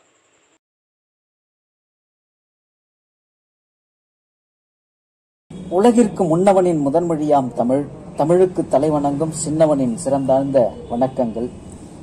திருவிக கல்லூரியின் உயராய்வுத்துறை வலையொலி மற்றும் வேல் அறக்கட்டளை குழுமத்திற்கு முதற்கண் வணக்கங்களும் நன்றிகளும். இத்தகைய அரும்பெரும் ஆற்றல் வாய்ந்த நிகழ்வுகளை மாணவ செல்வங்களுக்கு முன்னெடுத்து நல்லதொரு வழிகாட்டியான வழித்தலமாக இருக்கக்கூடிய கல்லூரியுடைய முதல்வர் ஏனைய பேராசிரியர் பெருமக்களுக்கும் வணக்கங்களும் நன்றிகளும் தெரிவிப்பதில் மகிழ்ச்சி அடைகிறேன். இந்த சீரிய பணியை சிறப்புற செயல்படுத்துகின்ற கல்லூரியினுடைய தமிழ்துறை தலைவர், மதிப்பிற்கும் மரியாதைக்கும் உரிய முனைவர் சே. அஜிதா அம்மையார் அவர்களுக்கு நெஞ்சார்ந்த நன்றிகளையும் வணக்கங்களையும் இந்த தருணத்தில் தெரிவிப்பதில் மிற்றற்ற மகிழ்ச்சியை கொள்கிறேன். சின்னத்திரையின் வண்ண கனவுகள் என ஒவ்வொரு மாணவ செல்வங்களுக்கு மட்டுமல்ல, பொதுமக்களுக்கும் இந்த சிந்தனைகள் ஏற்படுவதும் கனவுகள் ஏற்படுவதும் அவரவருடைய தேடுதலை பொறுத்து அமைகிறது என்பது எல்லோரும் அறிந்த ஒரு தகவலே. அவர் சின்னத்திரையின் வண்ண கனவுகள் அடியனுக்கு ஏற்பட்ட தகவல் அமைப்புகளை மட்டுமே இந்த நிகழ்வை பார்த்து கொண்டிருக்கக்கூடிய நாளைய எதிர்கால கண்மணிகளாக திரையின் முன் ஜொலிக்க இருக்கக்கூடிய நட்சத்திர தலங்களாக இருக்கக்கூடிய அனைத்து மாணவ செல்வங்களோடு அடியனுடைய முன் அனுபவங்களை உங்களோடு பகிர்ந்து கொள்ளக்கூடிய ஒரு சிறிய அமர்வுதான் இந்த நிகழ்வு. கனவுகள் முதலில் மெய்ப்பட வேண்டும் என்ற இலச்சினை நமக்கு மிக மிக முக்கியமானது. கனவுகள் குறித்து பார்க்கிற பொழுது மேதகு அப்துல் கலாம் ஐயா அவர்கள் கனவு காலங்கள் என்ற ஒரு எண்ண ஓட்டத்தை, ஒரு எழுச்சி பயணத்தை மாணவ சமூகத்தில் விதைத்து சென்றிருக்கிறார். அப்ப கனவு காண்பது என்று ஐயா சொன்னது எந்த தருணத்தில் அவர் குறிப்பிடுகிறார்? கனவு காணுங்கள் என்பது ஏதோ தூக்கத்தில் கனவு காண்பது அல்ல, நம்மை தூங்க விடாமல் இருக்க செய்வது கனவு. அந்த கனவுதான் லட்சிய கனவு என்று ஐயா அவர்கள் குறிப்பிடுகிறார். அதுபோன்று இந்த ஊடக தளமாக இருக்கக்கூடிய, சின்னத்திரையாக இருக்கக்கூடிய இந்த தொலைக்காட்சியில் மின்ன வேண்டும் என்று எண்ணுகின்ற நாளைய நட்சத்திரங்களுக்கு இன்றைய பதிவு என்னவென்றால், முதலில் நாம் ஒரு இலக்கை தீர்மானிக்கப்பட வேண்டும். அந்த இலக்கு நாம் ஒரு ஒளிப்பதிவாளராக இருக்க போகிறோமா, அல்லது ஒரு பட தொகுப்பாளராக இருக்க போகிறோமா, அல்லது ஒரு நிகழ்ச்சியினுடைய தொகுப்பாளராக உள்ளே இருக்க இருக்கிறோமா, அல்லது செய்தி பிரிவு சார்ந்து, அல்லது எழுத்து பிரிவை சார்ந்து, அல்லது இயக்குனராக இருக்க முற்படுகிறோமா, அல்லது ஒரு ஊடகத்தினுடைய தயாரிப்பாளராக இருக்க முற்படுகிறோமா? இப்படி பல்வேறு தருணங்களில் இந்த சின்னத்திரையின் முன் நம் வண்ண கனவுகள் சிதைந்து கிடக்கிறது. இப்ப நாம் தேட வேண்டிய கனவு, முதலில் நாம் என்னவாக உள்ள இருக்க போகிறோம் என்பதை முதலில் நாம் திட்டமிட வேண்டும். அப்ப இலக்கை தீர்மானித்து நாம் ஒரு தீ சுடராக இயங்குவோம் என்று சொன்னால், நம் முன்னே நிற்கக்கூடிய இருளாகிய தடைகள் கூட விலகி நம் பின் நிழலாக துணை வரும் என்கிற உண்மையை நாம் அறிய வேண்டும். அதை நோக்கிய பயணத்தை சரியான தேடுதல் உத்திகளோடு நாம் தொடர வேண்டும். அடியேன் தொலைக்காட்சிகளில் என்று பார்க்கிற பொழுது TCU, பாரத், டெல்டா மற்றும் பல்வேறு தொலைக்காட்சிகளில் தொடர்ச்சியாக பல்வேறு பன்முக அமைப்புகளில் பேசியிருந்தாலும் அதனுடைய தொடக்க கால பதிவுகள் நமக்கு மன சோர்வையும் சலிப்பையும் ஏற்படுத்தியது என்பதுதான் உண்மையிலும் உண்மையான தகவல். அன்பிற்குரிய தமிழ் சொந்தங்களே, நாளைய மாணவ நட்சத்திரங்களே, ஒரு இளைஞன் புத்தனை போல் இந்த உலகை வெல்ல வேண்டும், புத்தனை போல் ஒரு ஞானத்தை கற்பிக்க வேண்டும் என்ற ஒரு சிந்தனையோடு அவன் தவமிருந்து உலகை வெல்லலாம் என்று ஒரு முயற்சி செய்தான்.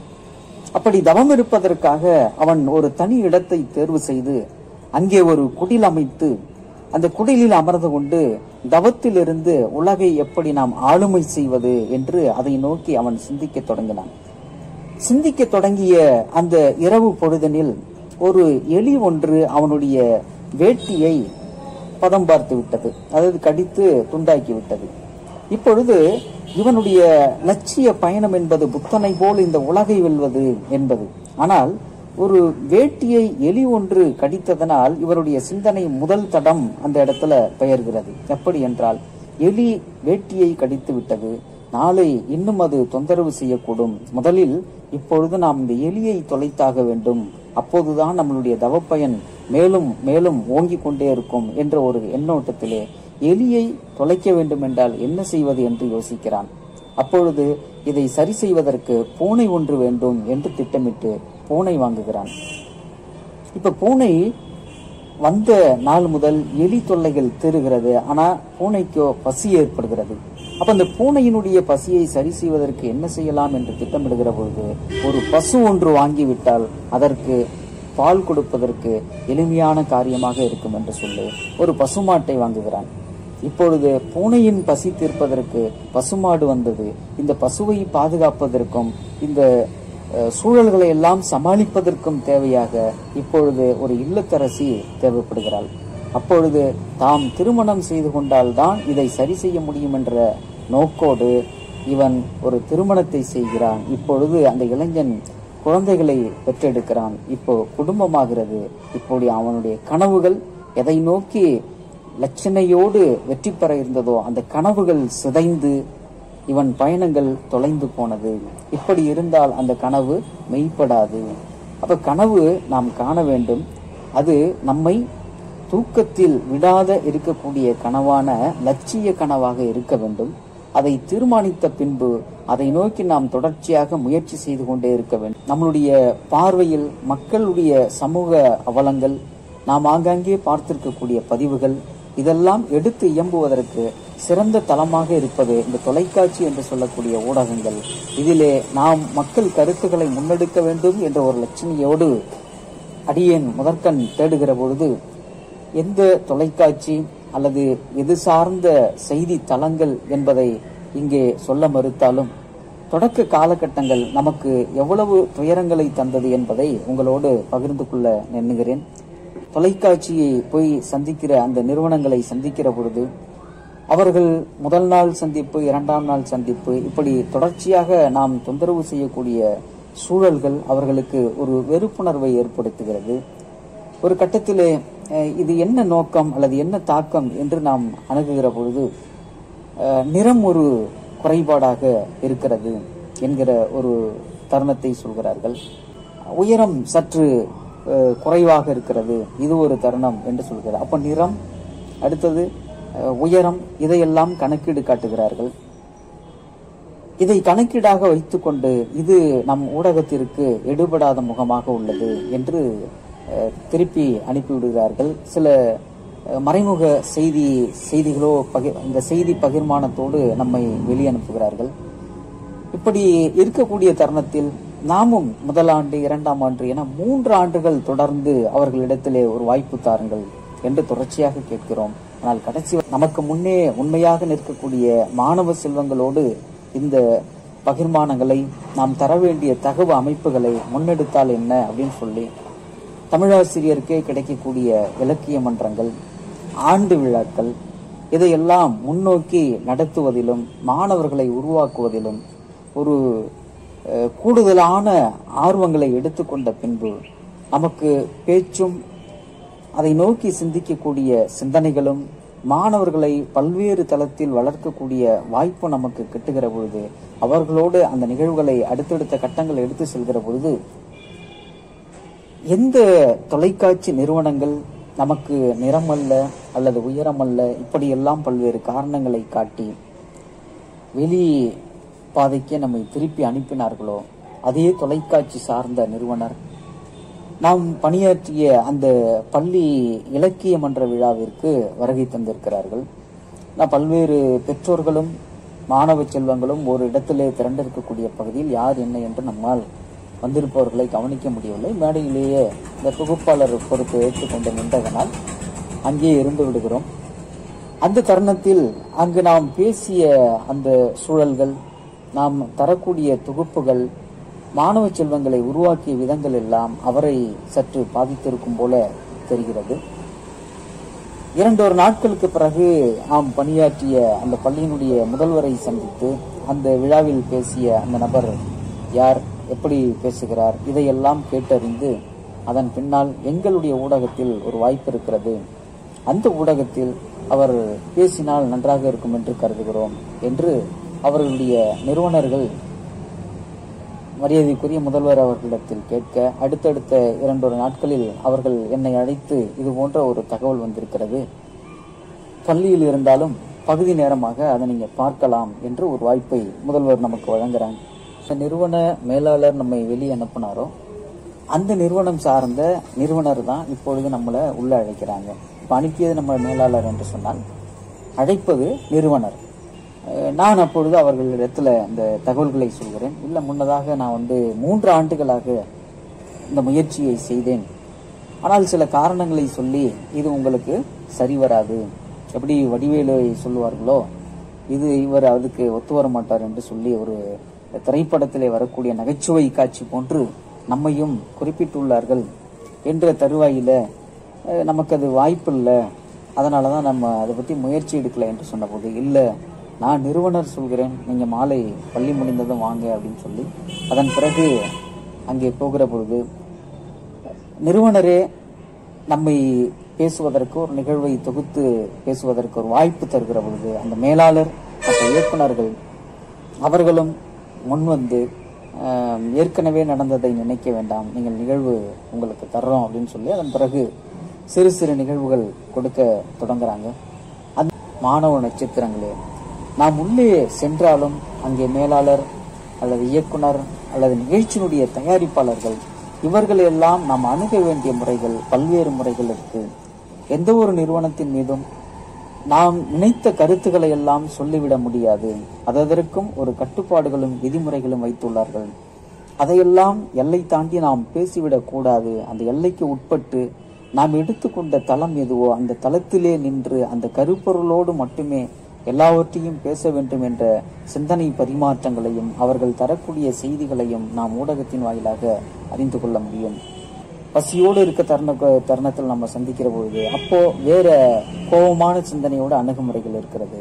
அப்போ நாம் அவர்களை சந்திக்கிற விதமும், அவர்களை சந்திக்க இருக்கிறோம் என்றால் முன்னதாக அது தொலைபேசி வாயிலாக அவர்களை தொடர்பு கொண்டு அவர்களிடமிருந்து அந்த நேரத்தை, குறித்த நேரத்தை நாம் பெறுவது, அல்லது அவருடைய உதவியாளர்களை அணுகி இந்த தருணம் வந்தா அவர்களை பார்க்க முடியுமா என்ற அந்த அணுகுமுறைகள் முதல்ல நமக்கு மிக சிறந்த கை கொடுத்தலை கொடுக்க வேண்டியது அந்த அணுகுமுறை தன்மை தான்.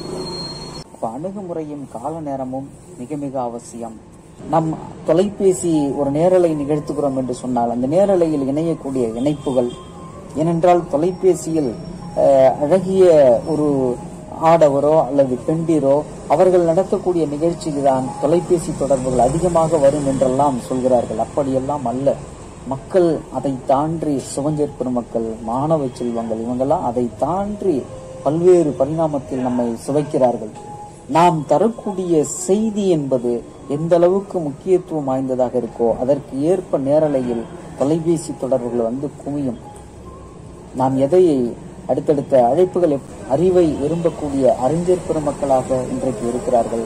ஏன்னா இந்த தொலைக்காட்சிக்கு அவர்கள் தொலைபேசி தொடர்பில் வருகிற பொழுது அவருடைய ஒவ்வொரு நாணயங்களும் அங்கே செலவிடப்படுகிறது. அவருடைய பார்வைகள் நம்மீது படுகிறது. அப்படி பார்க்கக்கூடிய ஊடகத்தின் வாயிலாக அவர்களுக்கு நாம் பயனுள்ள தகவலை சொல்ல வேண்டும் என்கிற அதீதமான பொறுப்பு இந்த ஊடகத்திலே பணியாற்றக்கூடிய, குறிப்பாக தொகுப்பாளராக வரக்கூடிய ஒவ்வொருவருக்கும் இருக்க வேண்டும். அதோடு மட்டுமல்லாமல் சமகால சிந்தனையை நாம் முழுமையாக பெற்றிருக்க வேண்டும். சமகால சிந்தனை என்று பார்க்கிற பொழுது இன்றைய இளைஞர்கள், மாணவ செல்வங்கள் எதை விரும்புகிறார்கள் என்று தீர்மானிப்பது ஒருபுறம் இருந்தாலும் கூட, புரட்சியாளன் லெனின் போன்றவர்கள் குறிப்பிடக்கூடிய தத்துவார்த்த முறைகளை நாம் பார்க்கிற பொழுது, அவர்களுடைய சித்தாந்தங்களை பார்க்கிற பொழுது, இன்றைய இளைய சந்ததியினர்கள் அல்லது மக்கள் எதனை தீர்மானிக்க வேண்டும் என்பதை ஒரு ஊடகத்திலே பணியாற்றக்கூடிய ஒரு ஊழியன் முதல்ல தீர்மானிக்க கற்றுக்கொள்ள வேண்டும். கண்டதையும் தீர்மானித்து அவர்களுடைய நேரங்களை அலைக்கழிப்பதோ, அவர்களுடைய நாணயங்களை நாணயம் இல்லாமல் செய்வதோ நம்மளுடைய பொறுப்பல்ல. அல்லது நம் முன்னோர்கள் காலங்காலமாக சொல்லியிருக்கக்கூடிய அந்த பழமை கண்ணோட்டத்தோடையும் நாம் மாணவர்களுக்கு அப்படி கூட நாம் சொல்லி புரிய வைக்கலாம். சான்றாக ஒரு செய்தியை உங்களோடு பகிர்ந்து கொண்டால் உங்களுக்கு புரியும்.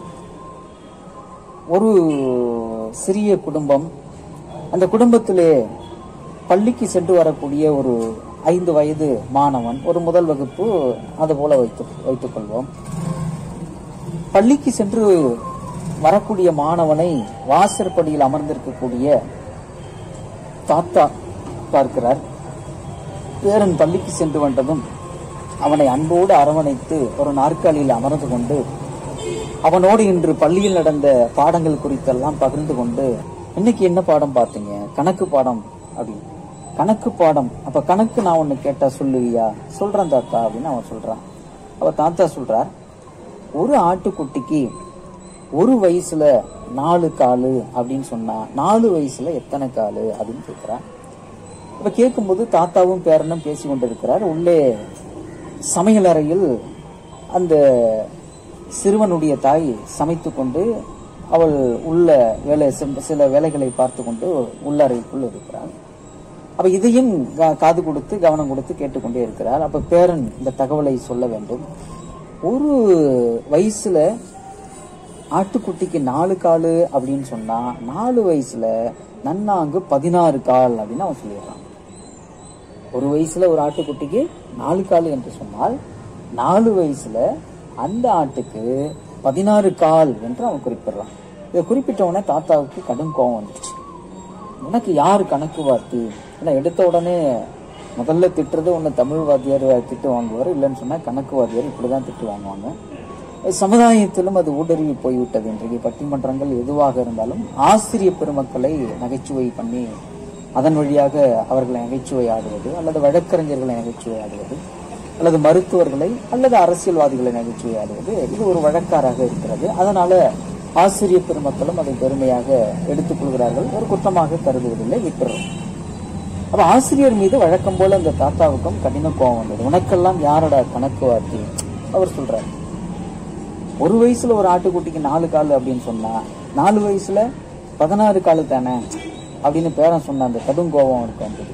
இத காதில் வாங்கி கொண்டிருந்த உள்ளறைக்குள் இருந்த தாயானவள் கடும் கோபத்தோடு, ஏன்னா அவள் பெற்ற தாய் அல்லவா, இங்கிருந்து ஓடி வந்து, மாமா உங்களுக்கு வயசாயிடுச்சுனாக்கா உங்களுக்கு தான் புத்தி கொஞ்சம் கொஞ்சமா மழுங்கிட்டு இருக்கு, என் பையன் சொல்றது சரிதான் அப்படின்னு அவர் சொன்னார். இவருக்கு ஒன்றும் புரியல. நீ என்னம்மா வக்காலத்து வாங்குறியா?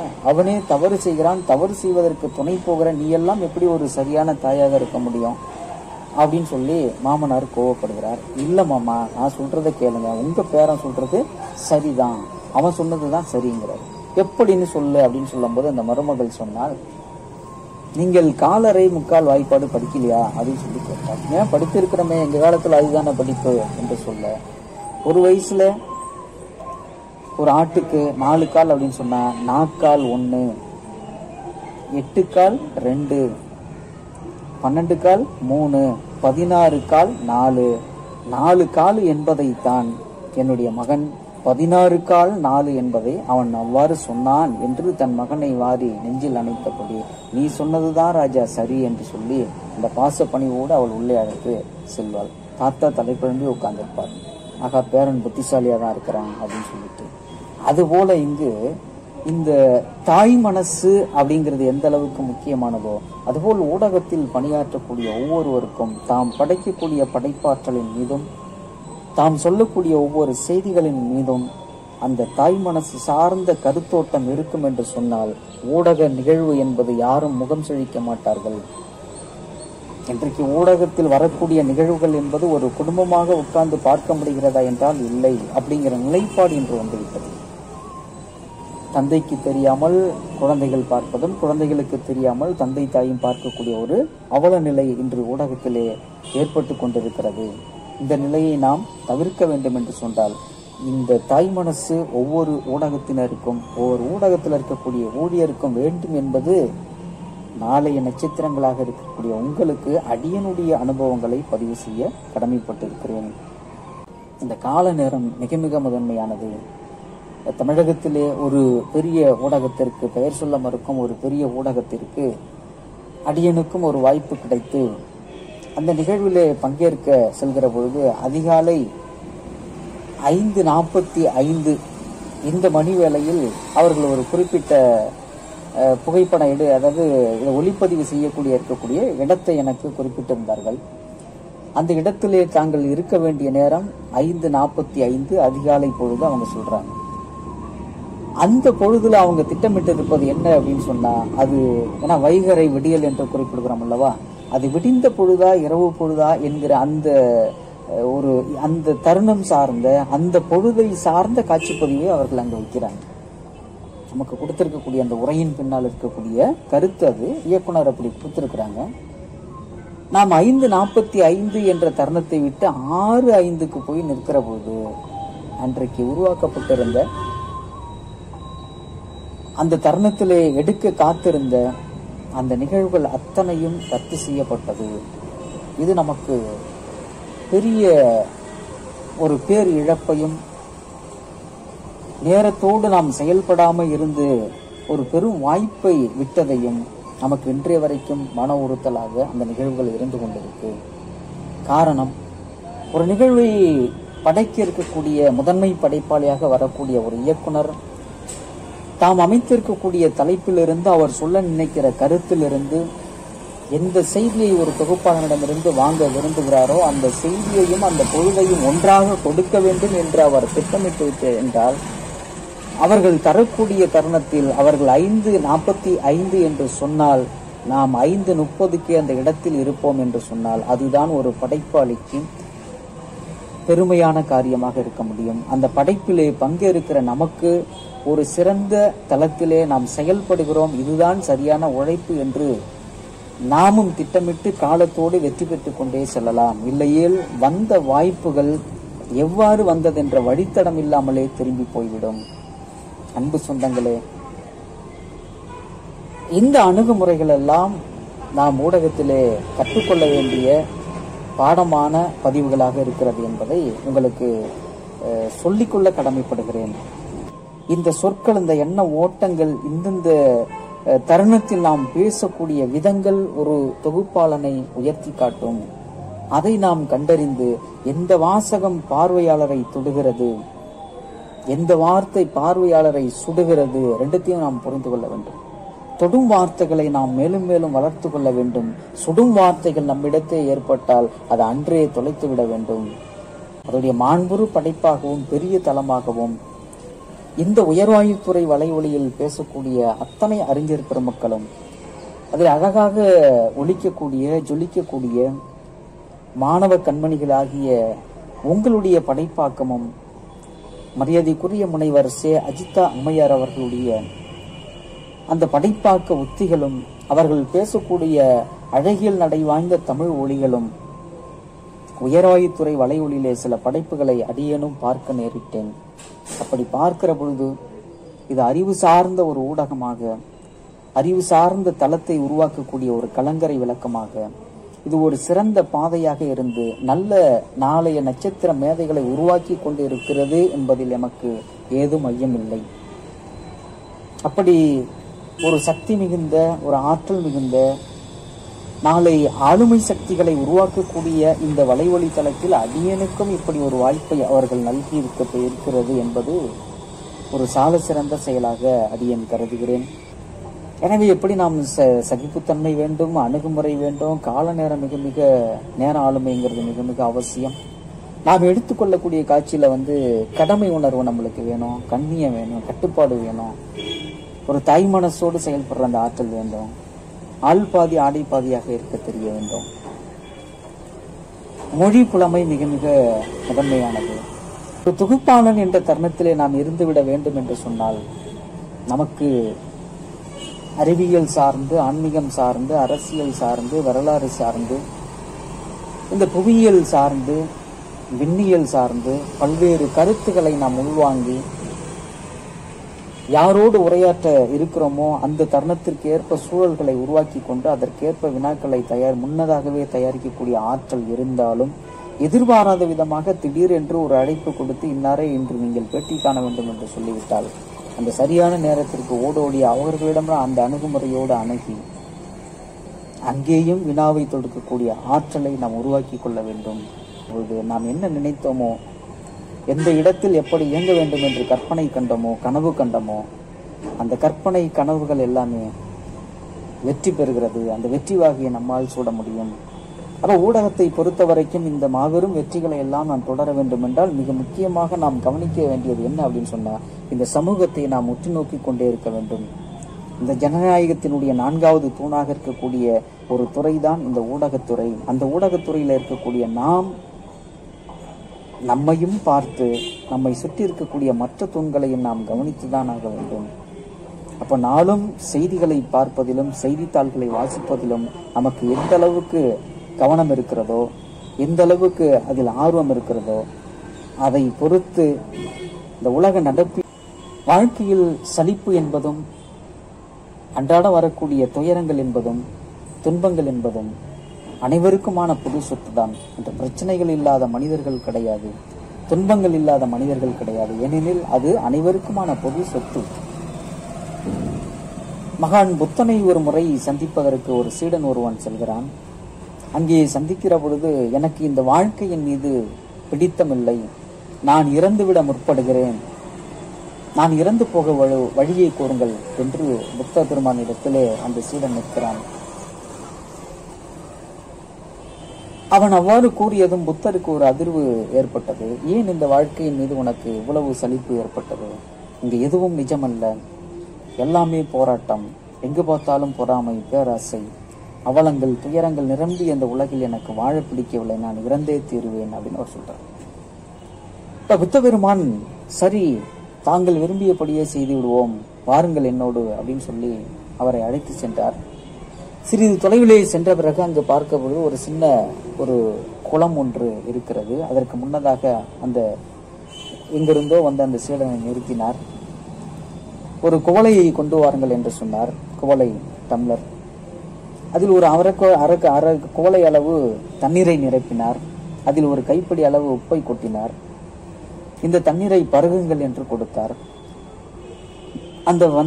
அந்த சீடன் அதை வாங்கி பருகினா, ஐயோ உப்பு கரிக்கிறது, இப்படி கரிக்கிறது, இதை போய் என்னை குடிக்க சொல்கிறீர்களே, இது நன்றாக இருக்கு என்று கீழே ஊத்திட்டான்.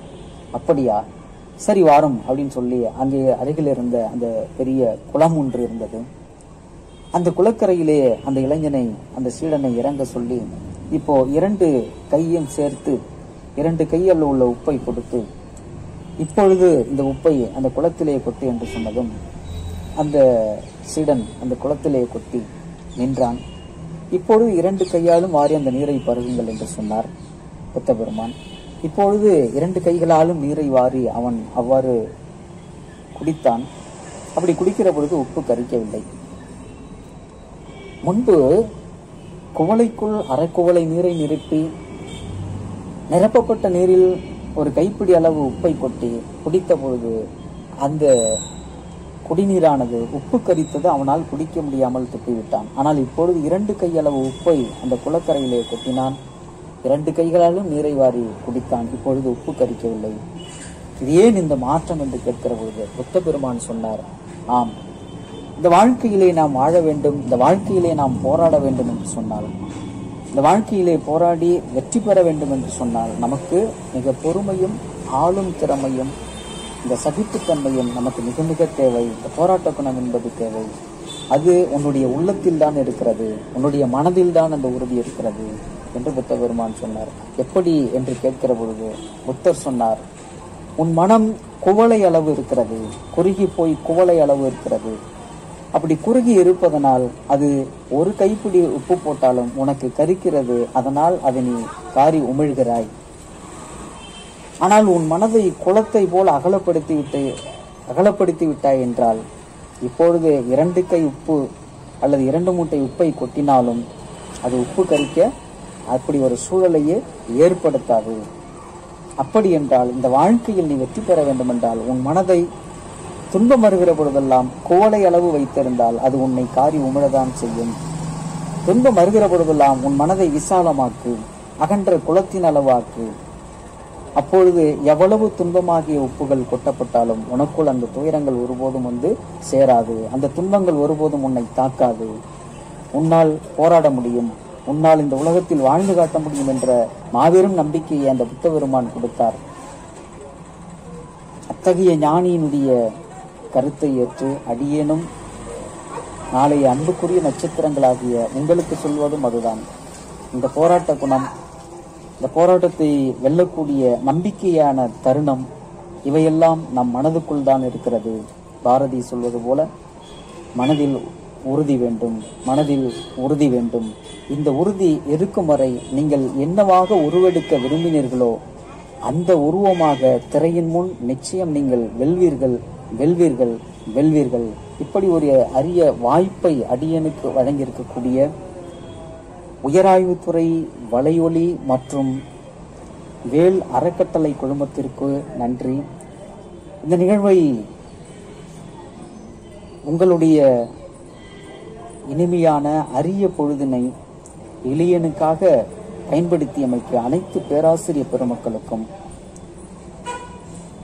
அன்பிற்குரிய மாணவ சொந்தங்களுக்கும், அதோடு மட்டுமல்லாமல் இந்த நிகழ்விலே பங்கேற்க காரணகர்த்தாவாக இருந்திருக்கக்கூடிய பேராசிரியர் கார்முகிலன் ஐயா அவர்களுக்கும், இந்த இணைப்பை எமக்கு உயர்வாயுத்துறை வலையொலி படைப்பு நம்மை பங்கேற்க செய்திருக்கக்கூடிய தமிழ்துறை தலைவர், மதிப்பிற்கும் மரியாதைக்கும் உரிய முனைவர் சே அஜிதா அவர்களுக்கும் நன்றி, நன்றி, நன்றி. வணக்கம். அனைவருக்கும் வணக்கம். நான் உங்கள் வேத்து யோகேஸ்வரன். ஒரு நிமிட செய்திக்கு பின்னால் 100 உழைப்பாளர்களின் உழைப்பு அடங்கி இருப்பது நம் கண்களுக்கு புலப்படுவதில்லை. அத்தகைய உழைப்பாளர்களான முன்கள பணியாளர்களாகிய அவர்கள் எத்தகைய தீமைகள், பேரிடர்கள், மழை, வெயில், வெள்ளம், புயல், குளிர், பகல், இரவு என அனைத்து நேரமும் மக்களுடன் நேரடி தொடர்பில் இருந்தும் மக்களை இணைத்தும் தனது ஒப்பற்ற பணியை செய்து வருகின்றனர். அவர்களின் கடுமையான பணியை இக்காணொளியின் வாயிலாக நாம் கண்டோம். மேலும் இதழ்கள் மக்களிடம் நல்லெண்ணங்களையும் நல்லுணர்வுகளையும் நற்சிந்தனைகளையும் தூண்டும் வகையிலான நற்பணிகளை செய்து வருகின்றன. மேலும் தமிழ் படிக்கின்ற மாணவர்களுக்கு இதழ்களின் மூலம் வரும் வாய்ப்பினையும் இக்காணொளியின் வாயிலாக அறிந்து கொண்டோம். அத்துடன் வானொலியின் பயன்பாடு மற்றும் சமூக வலைதளங்களின் சக்தி போன்றவற்றையும் தெரிந்து கொண்டோம். இந்த காணொளியின் விருந்தினர்களாக இருந்து எங்களுக்கு அரிய தகவல்களை வழங்கிய வெங்கடேஸ்வரன், கவிமோகன், சுசிலா, நம்பிராஜன் மற்றும் சுரேஷ் ஆகியோருக்கும், இந்நிகழ்ச்சியின் குழந்தை நட்சத்திர தொகுப்பாளர் அமிழ்தினி அவர்களுக்கும், நிகழ்ச்சியின் தலைமை தொகுப்பாளர் ஆர்த்தி ஆரோக்கியசாமி அவர்களுக்கும் உயராய்வு மற்றும் வேல் அறக்கட்டளை வலையொலியின் சார்பாக நன்றிகள் பல.